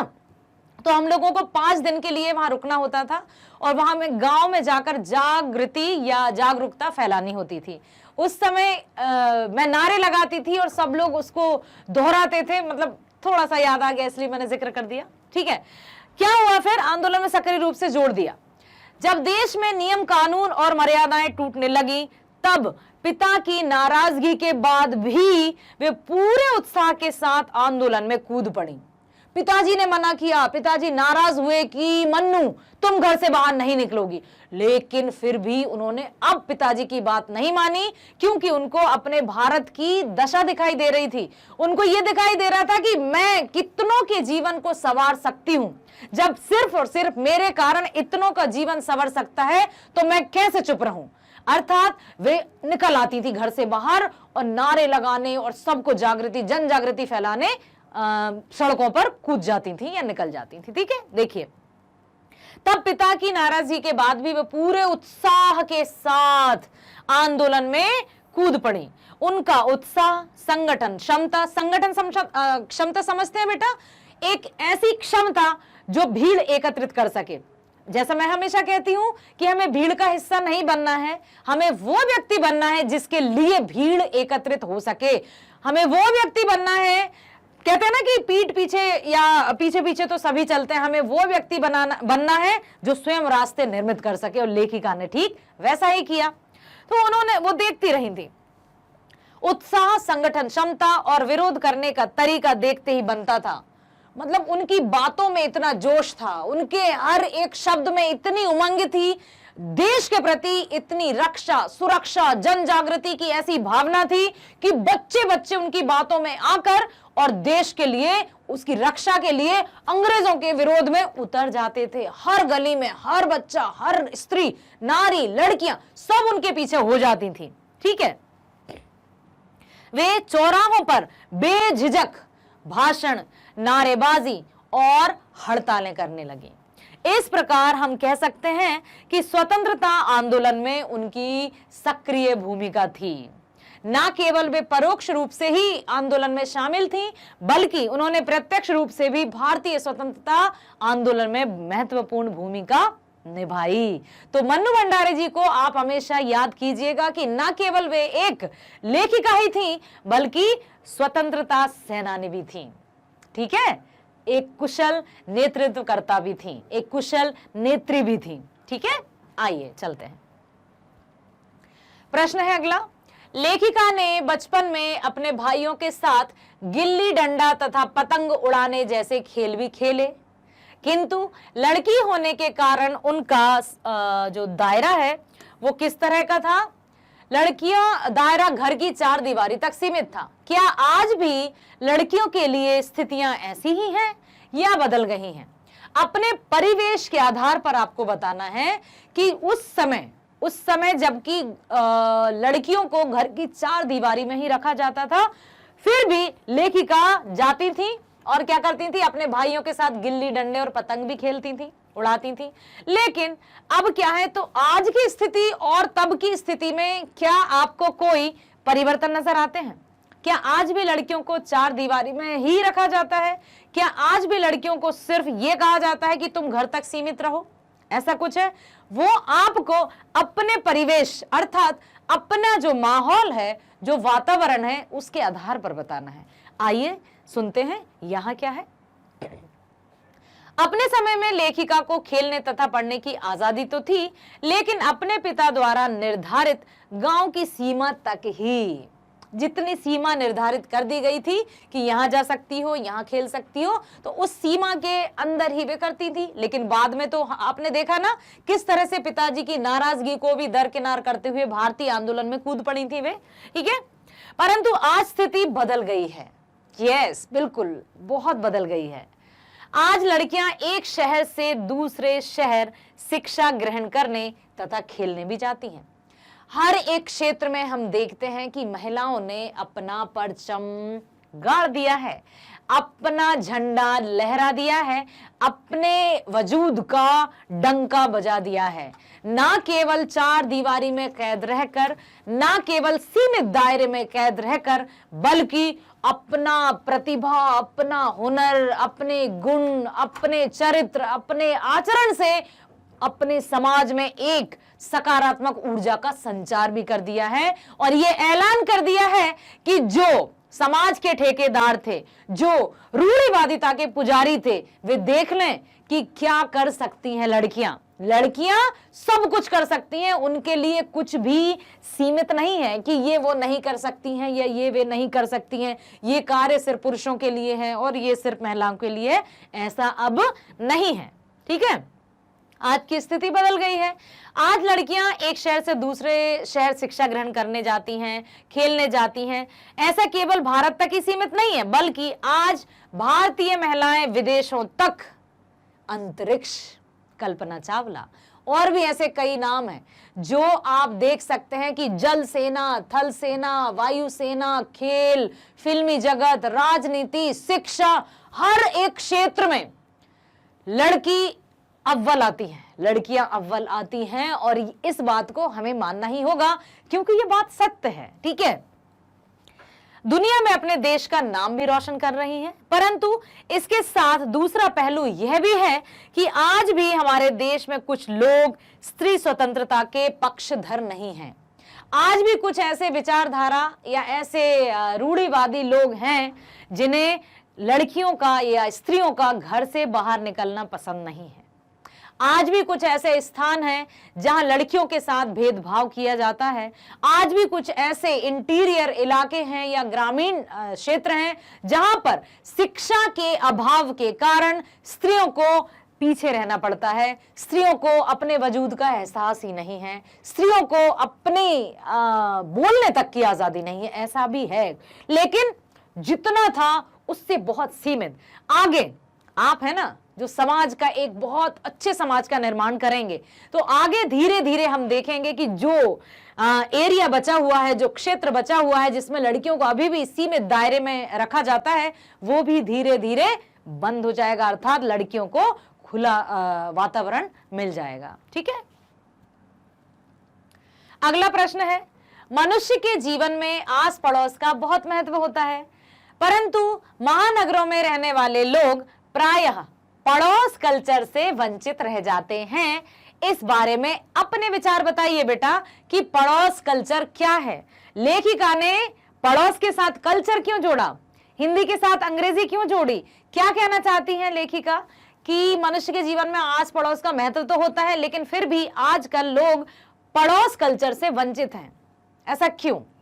क्या हम इसमें सिर्फ नकारात्मक पहलुओं को ही देखेंगे कि लोग अपने आप में ही रम गए हैं, स्वार्थी हो गए हैं, सिर्फ और सिर्फ स्वयं तक सीमित हो गए हैं, उनको और किसी की कोई परवाह नहीं है, क्या हम ये कहेंगे? या दूसरी तरफ हम ये कहेंगे कि समय और भागदौड़ इस कदर हो गई है कि लोगों को एक दूसरे से बातचीत करने तक का समय नहीं मिलता? क्या इस तरह से हम कह सकते हैं? आज मनुष्य के संबंधों का क्षेत्र सीमित होता जा रहा है, मनुष्य आत्म केंद्रित होता जा रहा है, सेल्फ सेंटर्ड। उसे अपने सगे संबंधियों तक के बारे में अधिक जानकारी नहीं होती है। किस तरह से पहले संयुक्त परिवार हुआ करते थे, ज्वाइंट फैमिली हुआ करती थी, जहां दादा दादी चाचा चाची सब लोग एक साथ मिलकर रहा करते थे, लेकिन अब वे परिवार एकल परिवार में होते जा रहे हैं, परिवर्तित, ठीक है। यही कारण है कि आज के समाज में पड़ोस कल्चर लगभग लुप्त होता जा रहा है। लोगों के पास समय का अभाव होता जा रहा है। मनुष्य के पास इतना समय नहीं है कि वो अपने पड़ोसियों से मिलकर उनसे बातचीत भी करे। अर्थात इतना सीमित, इतनी भागदौड़ की समझ ही नहीं आता है कि घर में यदि 5 सदस्य रह भी रहे हैं तो वे आपस में भी बात नहीं कर पाते हैं, इतने व्यस्त रहने लगे हैं। क्या कारण है इसका? क्या दुनिया भाग रही है? क्या दुनिया सिर्फ और सिर्फ आत्म केंद्रित हो गई है या सेल्फ सेंटर्ड हो गई है, जिसे किसी की कोई परवाह नहीं? दुनिया क्या हो रहा है, किसको क्या आवश्यकता है, किसी को कोई परवाह नहीं। क्या इतना स्वार्थी हो गया है मनुष्य? बताइए आप। क्या अपने आप में सीमित रहना या सेल्फ सेंटर्ड या आत्म केंद्रित होना व्यक्ति को स्वार्थ की तरफ ले जा रहा है? क्या रीजन है इसका? क्या कारण है? बताइए जल्दी। मैंने आपसे पूछा कि आखिर ऐसा क्या कारण है, बताइए। कहीं ना कहीं व्यस्तता, काम काज। आजकल तो पहले क्या लोग काम नहीं करते थे? क्या पहले व्यस्त नहीं रहते थे? क्या पहले अपने आप भोजन पानी सब मिल जाता था? लेकिन कहीं ना कहीं पहले के समाज और आज के समाज, पहले की दिनचर्या और आज की दिनचर्या में जमीन आसमान का अंतर तो आया है। ठीक है, संयुक्त परिवार से एकल परिवार हो गए हैं और एकल परिवार होने के साथ साथ ही सब व्यस्त हैं। बच्चों को विद्यालय छोड़ने या ले जाने के भी तरह तरह के से क्या हो रहा है कि माता पिता दोनों वर्किंग हैं। अब क्या करें? बच्चे को विद्यालय छोड़ने या लेने या छोड़ने का कार्य भी दूसरे व्यक्तियों पर निर्भर है, क्योंकि कार्य का इतना हो गया है विकास। अर्थात अपने आप में हम सकारात्मक पहलू भी तो देखें बेटा कि आज का जो नागरिक है वो अपने आप को व्यस्त रखते हुए विकास करना चाहता है, ये भी हम कह सकते हैं। और प्रत्येक नागरिक, किसी भी देश की आर्थिक स्थिति मजबूत कब मानी जाती है? कोई भी देश विकसित देश कब कहलाता है? जब वहां की आर्थिक स्थिति मजबूत हो। और यदि हर एक व्यक्ति कार्य करेगा तो आर्थिक स्थिति मजबूत होगी ना कहीं हम अपने देश को विकसित करने के लिए जुटे हुए हैं। ठीक है, तो हर तरफ से यथा दृष्टि तथा सृष्टि। तो जो भी हो रहा है, पहले लोग गांव में निवास करते थे, सिर्फ और सिर्फ उनको साल भर में कुछ कार्य करने होते थे खेती किसानी के, उसके बाद जो अनाज आता था आराम से बैठ कर खाते थे, पड़ोस में उठा बैठा करते थे, उनके पास समय था। लेकिन आजकल ऐसा नहीं है, आज करोगे तो आज मिलेगा। अर्थात हर दिन 24 घंटे भी व्यक्ति व्यस्त है। ठीक है, तो सब कुछ है, पहले भी कुछ अच्छा था, पहले भी कुछ कमियां थी, आज भी कुछ अच्छा है, आज भी कुछ कमियां हैं। तो क्यों ना हम पहले की अच्छाइयों को लेकर और आज की अच्छाइयों को जोड़कर एक नए समाज का निर्माण करें, है ना? चलते हैं आगे। इस आत्मकथ्य में मुहावरों का प्रयोग करके लेखिका ने रचना को रोचक बनाया है। रेखांकित मुहावरों को ध्यान में रखकर कुछ और वाक्य बनाइए। इस बीच पिताजी ने एक निहायत दकियानूसी मित्र ने पिताजी के एक नहायत दकियानूसी मित्र ने घर आकर अच्छी तरह से पिताजी की लू उतारी। दकियानूसी समझते हैं? एकदम निम्न सोच वाले कि अरे लड़कियों को बाहर क्यों जाने देते हो, अरे ऐसा क्यों करते हो, मतलब जो शिक्षा से दूर रहते हैं। तो अब लू उतारी मतलब पिताजी को बहुत खरा खोटा सुनाया। किस तरह से? जैसे यदि दूसरा हम वाक्य बनाएं तो होमवर्क ना करने से शिक्षक ने अच्छी तरह से छात्र की लू उतारी कि क्यों नहीं किया वर्क। जब आपको कार्य दिया था तो आपको समय पर अपना कार्य करना चाहिए। क्यों हम आज के कार्य को कल पर टालें? काल करे सो आज कर, आज करे सो अब पल में परलय होएगी, बहुरी करेगा कब? अरे भाई, जब हम आज का कार्य ही आज नहीं कर पा रहे हैं, ठीक है, तो कल तो और डबल हो जाएगा। ये सकारात्मक है। लेकिन वहां पर सोच के अनुसार जब पिताजी को उन्होंने खरी खोटी ये सुनाई थी, वहां पर था दकियानूसी और यहां पर एक शिक्षक। ये दोनों एकदम अलग हैं बेटा। ठीक है, शिक्षक अपने छात्र की भलाई के लिए ये सब बात कर रहा है, जबकि एक व्यक्ति अपनी पुरानी और दकियानूसी सोच के कारण उनके पिताजी को इस तरह से बात कह रहा है। ओके, आगे चलते हैं। वे तो आग लगाकर चले गए और पिताजी सारा दिन भभकते रहे। उनके मित्र आए और खरी खोटी सुनाकर चले गए और पिताजी गुस्से से आग बबूला होते रहे कि कैसे मन्नू भंडारी घर से बाहर जाती है, कैसे मन्नू इधर उधर जाती है, क्यों सड़कों पर घूमती है। ठीक है, दिन भर वो इसी तरह में भभकते रहे। कुछ मित्र ऐसे भी होते हैं जो घर में आग लगाने का काम करते हैं। मतलब कुछ लोग ऐसे भी होते हैं, हम यहाँ लोग भी लिख सकते हैं कि कुछ लोगों की आदत रहती है यहाँ की वहां बात करने का, या यदि कोई 4 मित्र बहुत अच्छे से आपस में मिलजुल कर रहते हैं तो 5वां कोई आएगा जो अपने आप को कहेगा तो मित्र, लेकिन उनको इन चारों की दोस्ती खटकती है और वो सोचता है कैसे इन दोनों को आपस में तोड़ा जाए, तो वो कुछ ना कुछ गलतफहमियां डाल जाता है। ठीक है, तो यदि किसी आपस में जो अच्छे से रहते हैं उनके बीच में कड़वाहट का बीज कोई बोता है तो उसको आग लगाना कहते हैं, या इस तरह से कह सकते हैं कि वे दूसरों को मतलब सुखी देखना ही नहीं चाहते। कुछ ऐसे लोग भी होते हैं, लेकिन हम क्यों चर्चा करें, हम तो हमेशा अच्छे अच्छे विचारों की ही चर्चा करेंगे।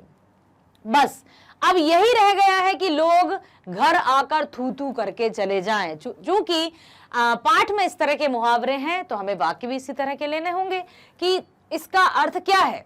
तुम्हारे इस तरह से जोर जोर से चिल्लाने से पड़ोसी थू थू करेंगे, अर्थात ऐसी तेज तेज बातें हो रही हो किसी के परिवार में तो लोग कहते हैं ना, कुछ तो लोग कहेंगे लोगों का काम है कहना, इधर उधर की ताकते ही रहना। अपने काम से काम बहुत कम लोग रखते हैं, और जो अपने काम से काम रखता है ना वही सफल होता है। और सबसे मुश्किल काम है अपने काम से काम रखना। तो बेटा मुश्किल काम आपको करना है, आसान नहीं। हमेशा मैं कहती हूं कि हमें आसान काम की तरफ नहीं भागना है, हमें मुश्किल से मुश्किल कार्य को पूरा करना है। ओके, तो यहां पर देखते हैं आगे क्या है कि यदि मान लीजिए घर में किसी की बहस हो रही है तो लोग मजे लेने के लिए और फैला देंगे उस बात को, आग की तरह फैला देते हैं कि उनके घर में शोर आ रहा है, या हो सकता है किसी दूसरे कुछ अच्छा वाला डिस्कशन चल रहा हो और आवाज तेज हो रही हो, फिर भी लोग उसको नेगेटिव वे में फैला देते हैं। ठीक है, और लोग उस पर थू थू करने लगते हैं, मतलब उनको बुरा भला कहने लगते हैं। थू थू करना मीन्स बुरा भला कहना किसी को। आया समझ में? आया ना? किस तरह से मन्नू भंडारी जी ने स्वयं को और स्वयं का जो जज्बा था वो बरकरार रखा। किसी भी कारण से उन्होंने अपने जज्बे को, अपने जोश को, अपने उत्साह को दबने नहीं दिया। किसी भी कारण से उन्होंने अपने मन की जो जागृति थी या देश प्रेम की भावना जो थी उसको बुझने नहीं दिया, है ना। जो ज्वाला थी उसको एक अच्छा रूप दिया। साथ ही साथ उनकी जो शिक्षिका थी उन्होंने बहुत अच्छा कार्य किया कि लेखिका को सक्रिय रूप से जोड़ दिया आंदोलन में, और लेखिका ने अपनी भूमिका भी निभाई वहां पर। तो ये हमने सुना और समझा। साथ ही साथ बेटा आप लोग ध्यान रखिएगा कि जो हम जिस चीज का, जिस बात का अटल निर्णय कर लेते हैं या दृढ़ निश्चय कर लेते हैं वो काम होकर ही रहता है।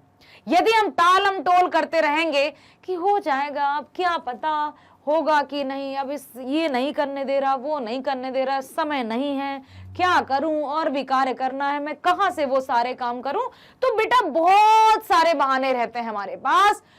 numbers and numbers of excuses we have if we don't want to do anything। ठीक है, यदि हम कुछ कार्य नहीं करना चाहते हैं तो हमारे पास बहुत सारे कारण हैं जिस नहीं करने के, लेकिन करने का सिर्फ एक कारण है कि मुझे तो ये कार्य करना ही है क्योंकि मुझे पूरा करना है और मुझे आगे के और कार्य भी करना है।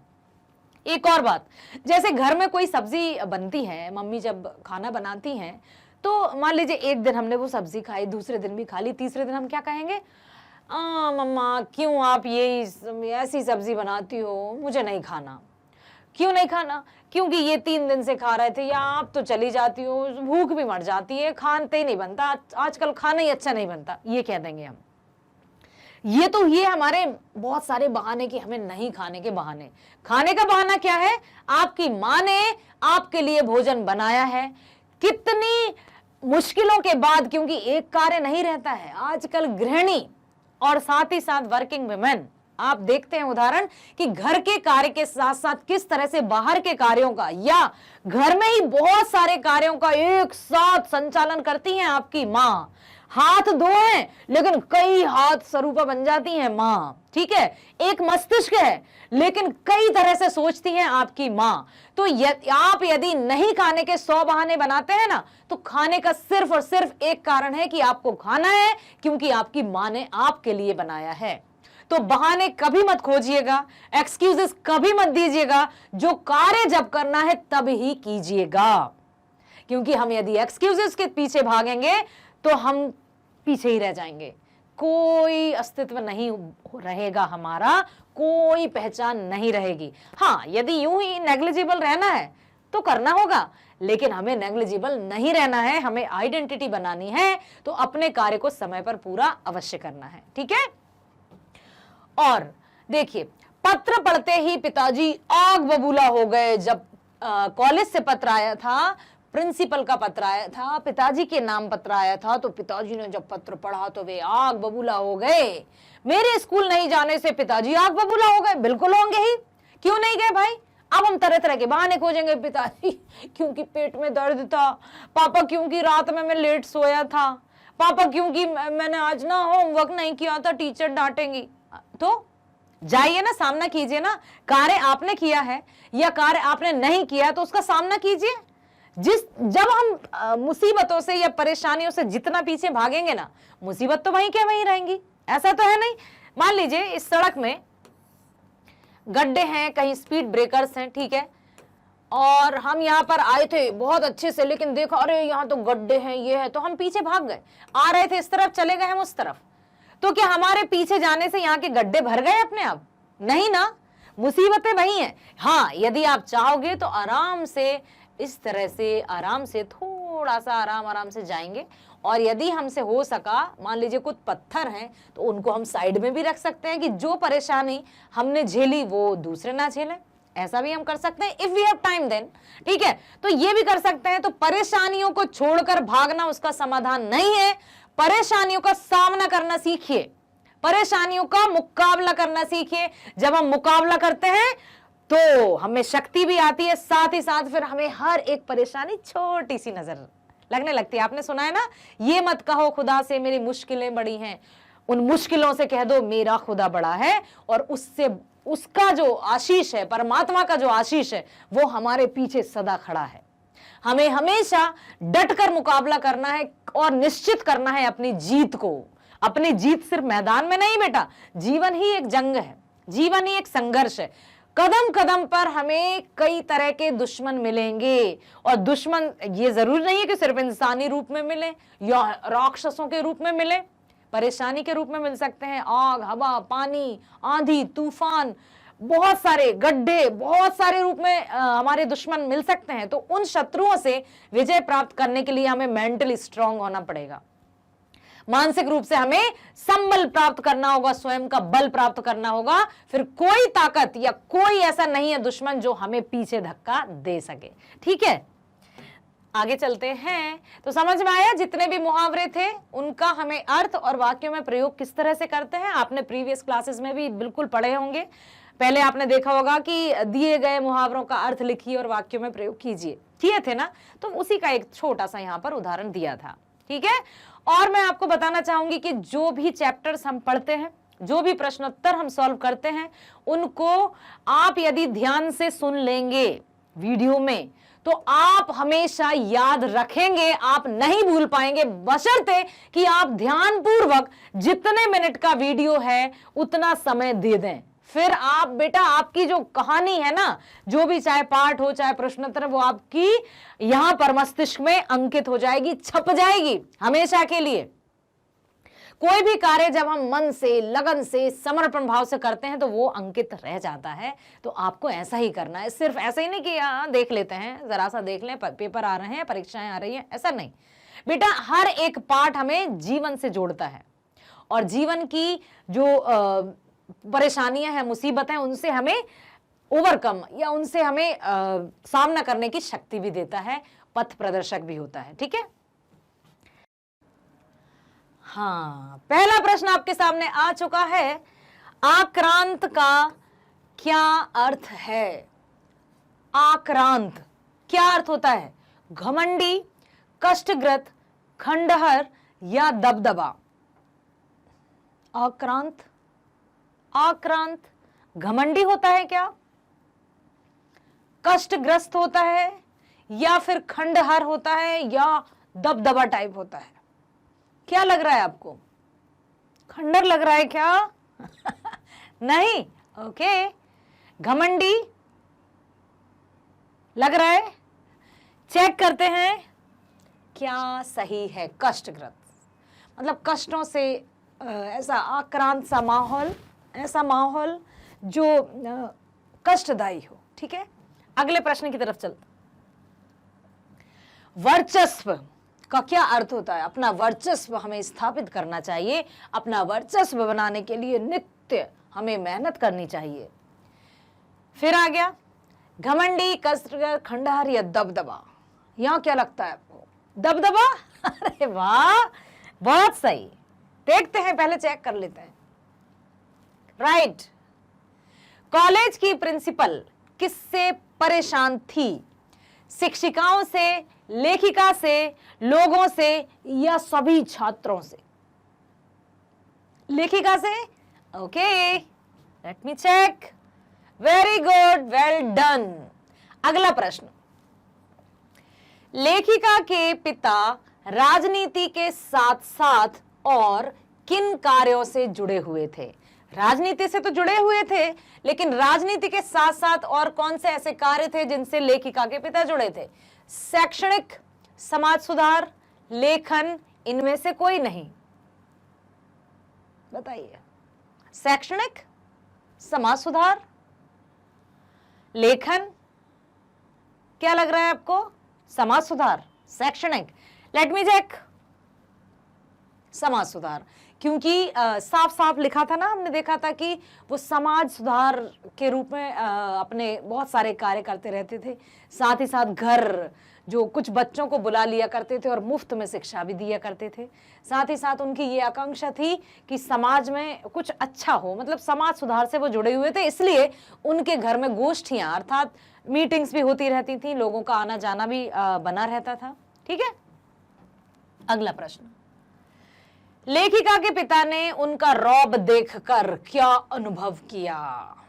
चिंता, प्रसन्नता, गर्व या क्रोध? जब प्रिंसिपल का लेटर लेखिका के पिता को मिला और वे कॉलेज गए और वहां प्रिंसिपल ने तरह तरह की बातें बताई कि आपकी बेटी ऐसी है तो आपकी बेटी के कारण मुझे कॉलेज चलाना मुश्किल हो गया है, इसकी एक आवाज पर कॉलेज खाली हो जाता है। तो जब इस तरह की बातें उन्होंने सुनी तो कैसा लगा उनको? लेखिका के बारे में लेखिका का रौब देखकर, उनकी बातें सुनकर पिताजी को क्या महसूस हुआ था? चिंता हो गई थी उनको, प्रसन्नता हुई थी उनको, गर्व हुआ था या क्रोध आया था? गर्व हुआ था। देखते हैं। बहुत सही बेटा।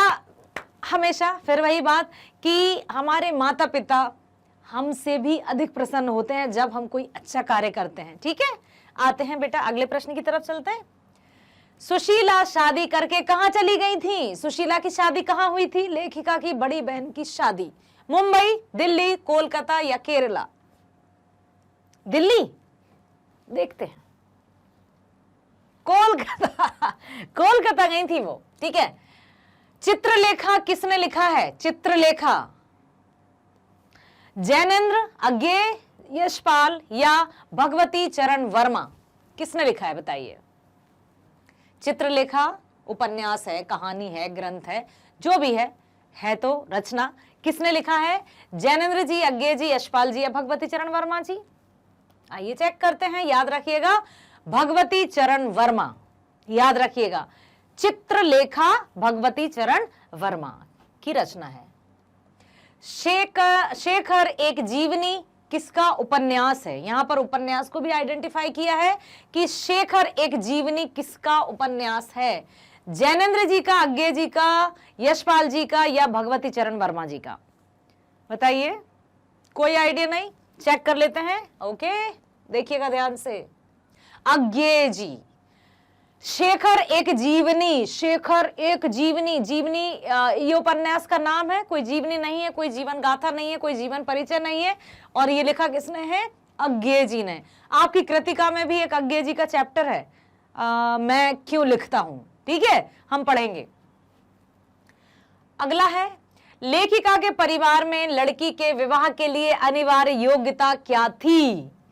उम्र में 18 साल, उम्र में 16 साल, शिक्षा में मैट्रिक, दोनों खा और गा। हमने इसकी चर्चा की थी प्रश्न अभ्यास में, याद हो तो, कि लेखिका की बहन की शादी तो हो गई थी इस वर्ष में, इतने वर्ष में लेखिका लेकिन कुछ आगे करना चाहती थी, याद आया? उम्र में 16 साल, शिक्षा में मैट्रिक, तो घ आपको लग रहा है, आइए चेक करते हैं। बहुत सही, बहुत सही। ऊर्जावान बने रहिए, एक्टिव बने रहिए, सुप्त अवस्था में नहीं जाना है, एक्टिव मोड में रहना है। जितने अधिक हम एक्टिव रहते हैं उतने अधिक अच्छे से सुन पाते हैं, समझ पाते हैं। आइए चलते हैं अगले प्रश्न की तरफ। लेखिका के कुल कितने भाई बहन थे? 10, 2, 5, 3। कितने भाई बहन थे लेखिका? 5। बहुत सही। लेखिका के व्यक्तित्व को बनाने बिगाड़ने में किसका योगदान रहा है? उनकी मां का, उनकी प्रिंसिपल का, उनके पिता का, और इनमें से किसी का नहीं। 2 मुख्य व्यक्तियों की चर्चा की थी हमने प्रश्न अभ्यास में, उनमें से एक शायद यहां हैं। यदि वो हैं तो फिर उन्हीं का आएगा, अर्थात किसका आएगा? पिता का। चेक कर लेते हैं पहले। बहुत सही जवाब, सही अनुमान है आपका। लेखिका के पिता ने उसके व्यक्तित्व पर कब ध्यान देना शुरू किया? जब लेखिका के भाई बहन घर से चले गए, जब वह बड़ी हो गई, जब उनकी शादी हो गई, या जब वह क्रांतिकारी बन गई थी? कब उनके, मतलब लेखिका के जो पिताजी थे वो उन पर ध्यान नहीं देते थे, लेकिन कब उन्होंने ध्यान देना शुरू किया? जब, ओके, का लग रहा है? का लग रहा है नहीं है? ओके बेटा, जरा चेक करने दीजिए मुझे। बहुत सही जवाब, वेरी नाइस, बहुत बढ़िया। अगले प्रश्न की तरफ चलते हैं हम। लेखिका की माता का व्यक्तित्व कैसा था? उनकी मां कैसी थी? कोमल और संवेदनशील, क्रोधी, अहंवादी, धैर्यवान और सहनशील। कई बार इस बात का जिक्र हुआ था जब हमने पाठ पढ़ा था, तब भी प्रश्न अभ्यास किए थे तब भी, और अब फिर आ गया है कि उनका स्वभाव कैसा था। क्यों उनकी मां उनकी आदर्श नहीं बन पाई थी? क्योंकि क्या थी वो? आवश्यकता से अधिक, यस, धैर्यवान और सहनशील। आवश्यकता से अधिक धैर्यवान और सहनशील होना भी अच्छी बात नहीं है। बिल्कुल हमें विनम्र होना चाहिए, बिल्कुल हमें धैर्यवान होना चाहिए, लेकिन अति तो किसी भी बात की अच्छी नहीं होती। आपने सुना है वो? यस, अति का भला ना बोलना, अति की भली ना चुप रहना, है ना? और अति का भला ना बरसना, अति की भली ना धूप। ना तो अधिक बोलना अच्छा होता है, ना ही अधिक चुप होना अच्छा रहता है, ना ही अधिक बरसात अच्छी होती है क्योंकि बाढ़ आ जाती है, और ना ही धूप अर्थात गर्मी, नहीं तो सूखा भी पड़ जाता है। हर चीज में बैलेंस बनाकर रखना चाहिए। जहां कहीं हो तब हमारी अपनी बातों को, अपने विचारों को व्यक्त किया जाए, अन्यथा सब लोग समझते हैं कि ये तो व्यर्थ की बातें ही करते हैं। तो बात वहीं करनी चाहिए जहां उसका मूल्य हो, जहां उसकी वैल्यू हो, नहीं तो कोई बात की वैल्यू नहीं होती है। तो क्या लगता है आपको? Guys right answer. ओके बेटा, आइए देखते हैं। बहुत सही जवाब, वेरी गुड। अगला प्रश्न। मन्नू भंडारी मूलतः एक कवयित्री थी, निबंधकार थी, कहानीकार थी, या अभिनेत्री थी? क्या थी वो? कहानीकार। ओके, चेक करते हैं। वेरी गुड, आपने सही जवाब दिया। मन्नू भंडारी की मां कितना पढ़ी लिखी थी? 6वीं तक, 10वीं तक, 12वीं तक, या अनपढ़? बिल्कुल साफ साफ शब्दों में चैप्टर में लिखा है कि उनकी मां क्या थी? अनपढ़, ओके, अशिक्षित थी। अगला प्रश्न है, लेखिका ने अपना रंग कैसा बताया है? गोरा, एकदम चांदनी की तरह गोरा, चांदनी रात की तरह, या अंधेरे की तरह काला, या फिर गेहुआ, व्हीटिश, या फिर इनमें से कोई नहीं? कैसा रंग बताया उन्होंने? साफ साफ कि वे कैसी थी? दुबली सी, मरियल सी और काली सी, काला रंग बताया है। ओके, यस बेटा। अगला प्रश्न है, इस लेख में लेखिका का कौन सा व्यक्तित्व सामने आया है?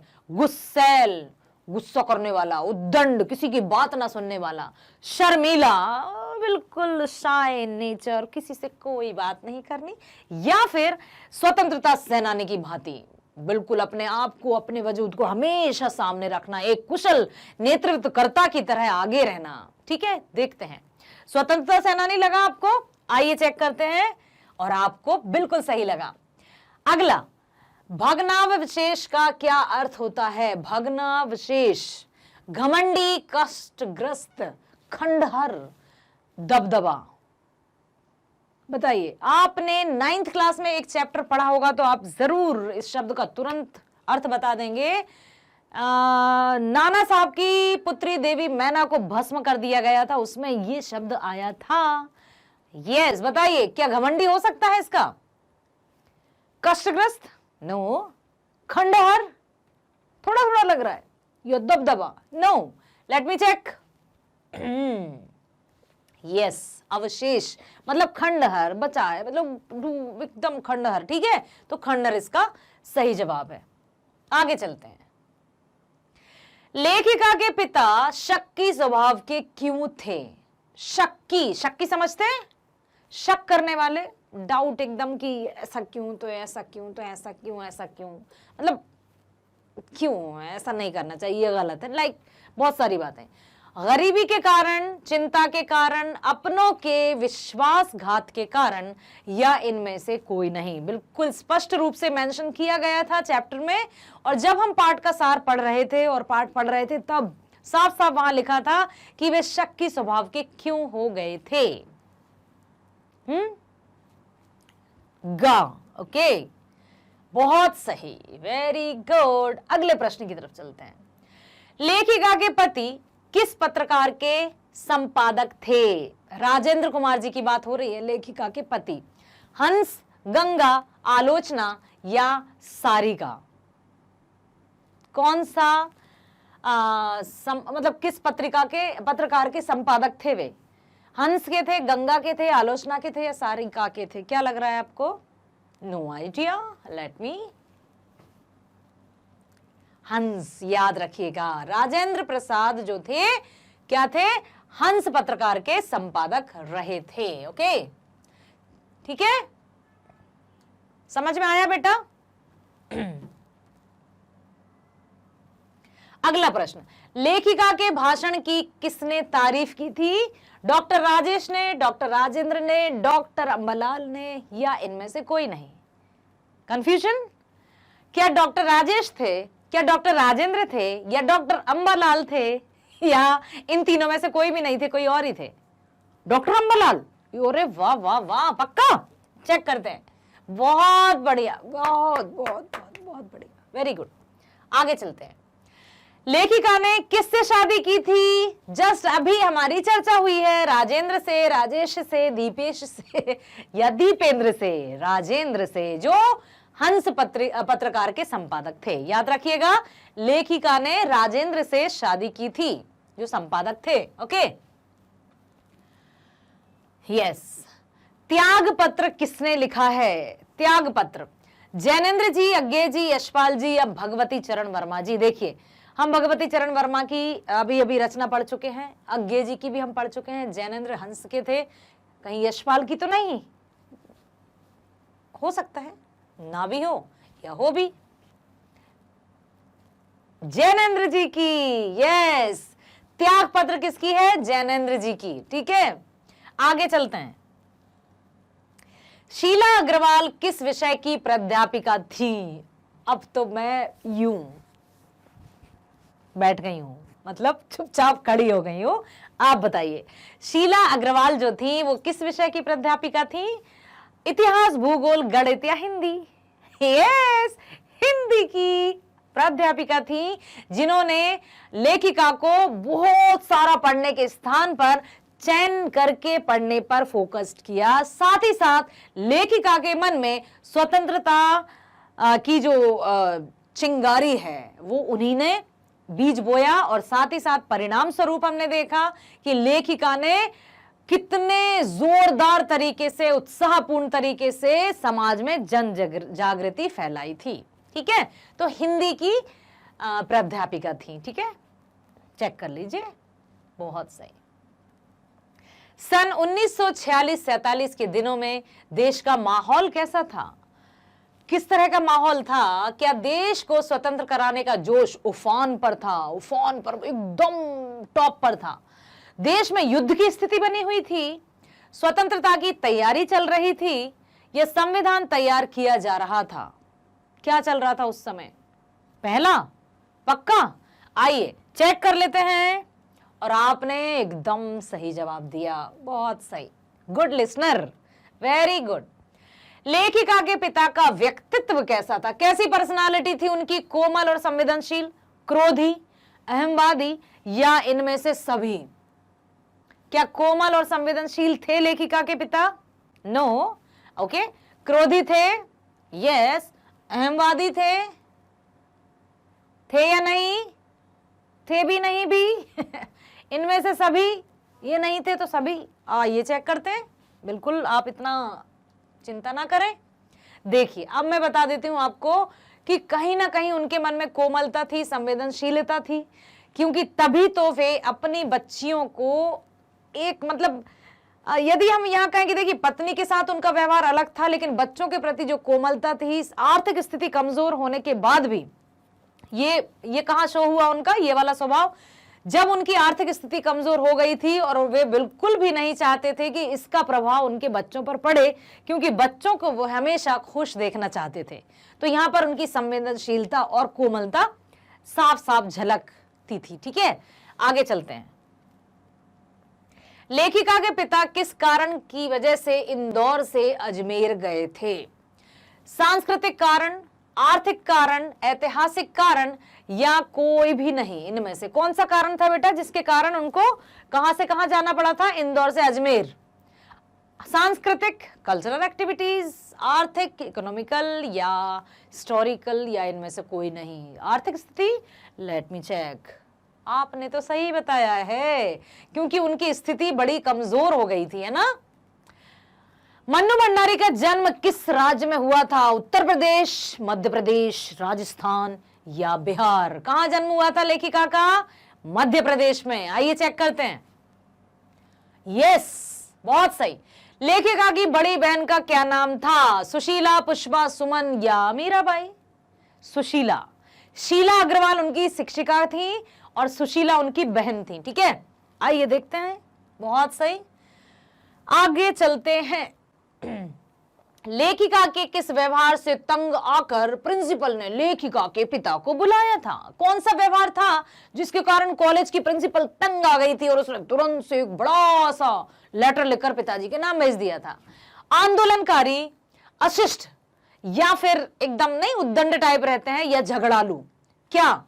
आंदोलनकारी, क्योंकि कॉलेज में ऐसा लगता था कि बस यही आंदोलन शुरू हो गए हैं। आइए चेक कर लेते हैं एक बार। यस, बहुत सही, क्योंकि उनका जो स्वभाव था वो आंदोलनकारी था और उनके आंदोलनकारी स्वभाव से परेशान हो गई थी वहां की प्रिंसिपल, और परेशान होकर पिताजी को एक लिख दिया था लंबा सा लेटर और उनको बुला लिया था कॉलेज।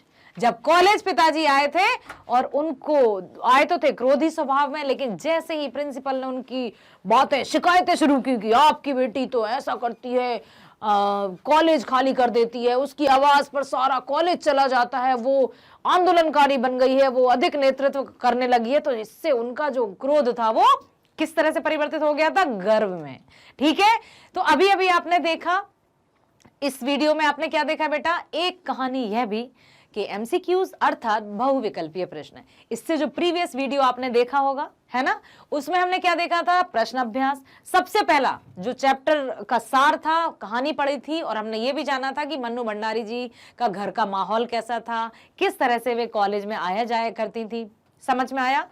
आशा करती हूं कि आपको ये चैप्टर, साथ ही साथ प्रश्न अभ्यास और बहुविकल्पीय प्रश्न पूरी तरह से, अच्छी तरह से मस्तिष्क में बस गए होंगे, और अब आपसे इस चैप्टर से रिलेटेड कोई भी कुछ भी प्रश्न करेगा तो आप तुरंत आकर उत्तर देंगे ना बेटा? Yes, I trust on you.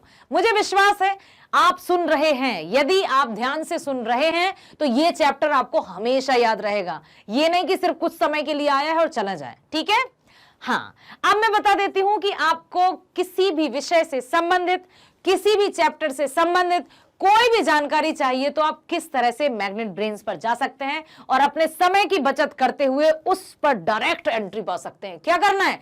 Just type magnet brains. Yes, Google पर जाइए या क्रोम पर जाइए, मैग्नेट ब्रेन्स टाइप करते ही आपके सामने मैग्नेट ब्रेन्स आ जाएगा।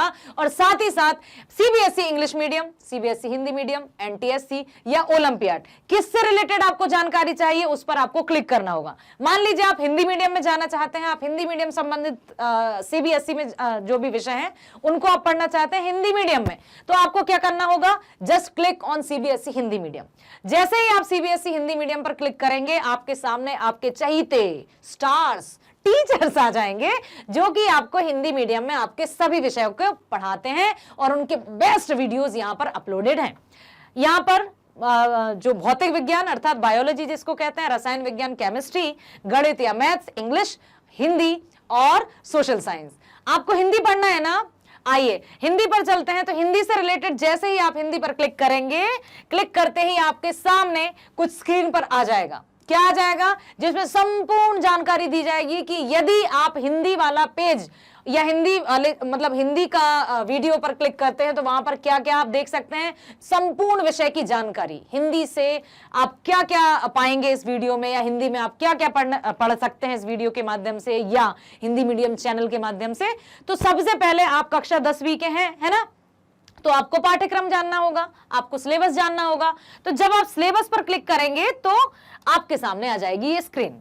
स्क्रीन पर आते ही आपको आपकी मैडम के साथ आपकी पुस्तकें नजर आ जाएंगी, और पुस्तक नजर आते ही आपके चेहरे खिल उठेंगे। वाह, मेरा कोर्स ए, मेरी क्षितिज और कृतिका भी है। जो कोर्स भी पढ़ते हैं वो कहेंगे वाह वाह, मेरी स्पर्श और संचयन भी है। हाँ हाँ बेटा, आप ही के है। तो ये सिर्फ और सिर्फ किताब की फोटो ही नहीं, आपको बहुत अच्छे से वीडियो यहां पर डिटेल्ड बनाया गया है, जो आप ध्यान से यदि एक बार देख लेंगे तो आप बार बार देखेंगे और साथ ही साथ क्या कहेंगे, अपने मित्रों को शेयर जरूर करेंगे कि एक बार आप ये वीडियो देख लो, फिर हम बिल्कुल चुटकियों में बता देंगे कि कौन से चैप्टर में क्या है। यस बेटा, वीडियो को स्किप मत कीजिएगा, ठीक है। हाँ, यदि बार बार देखना है तो देखते रहिएगा, लेकिन एक बार तो ध्यानपूर्वक देखिएगा, दूसरी बार और अच्छे से देखिएगा, तीसरी बार में तो आप ही प्रेजेंटेशन तैयार करने लगेंगे कि पहला चैप्टर है उद्धव तमोह अति बड़ भागी, रिटन बाय सूरदास जी। दूसरा चैप्टर है राम लक्ष्मण परशुराम संवाद, रिटन बाय गोस्वामी तुलसीदास, ठीक है।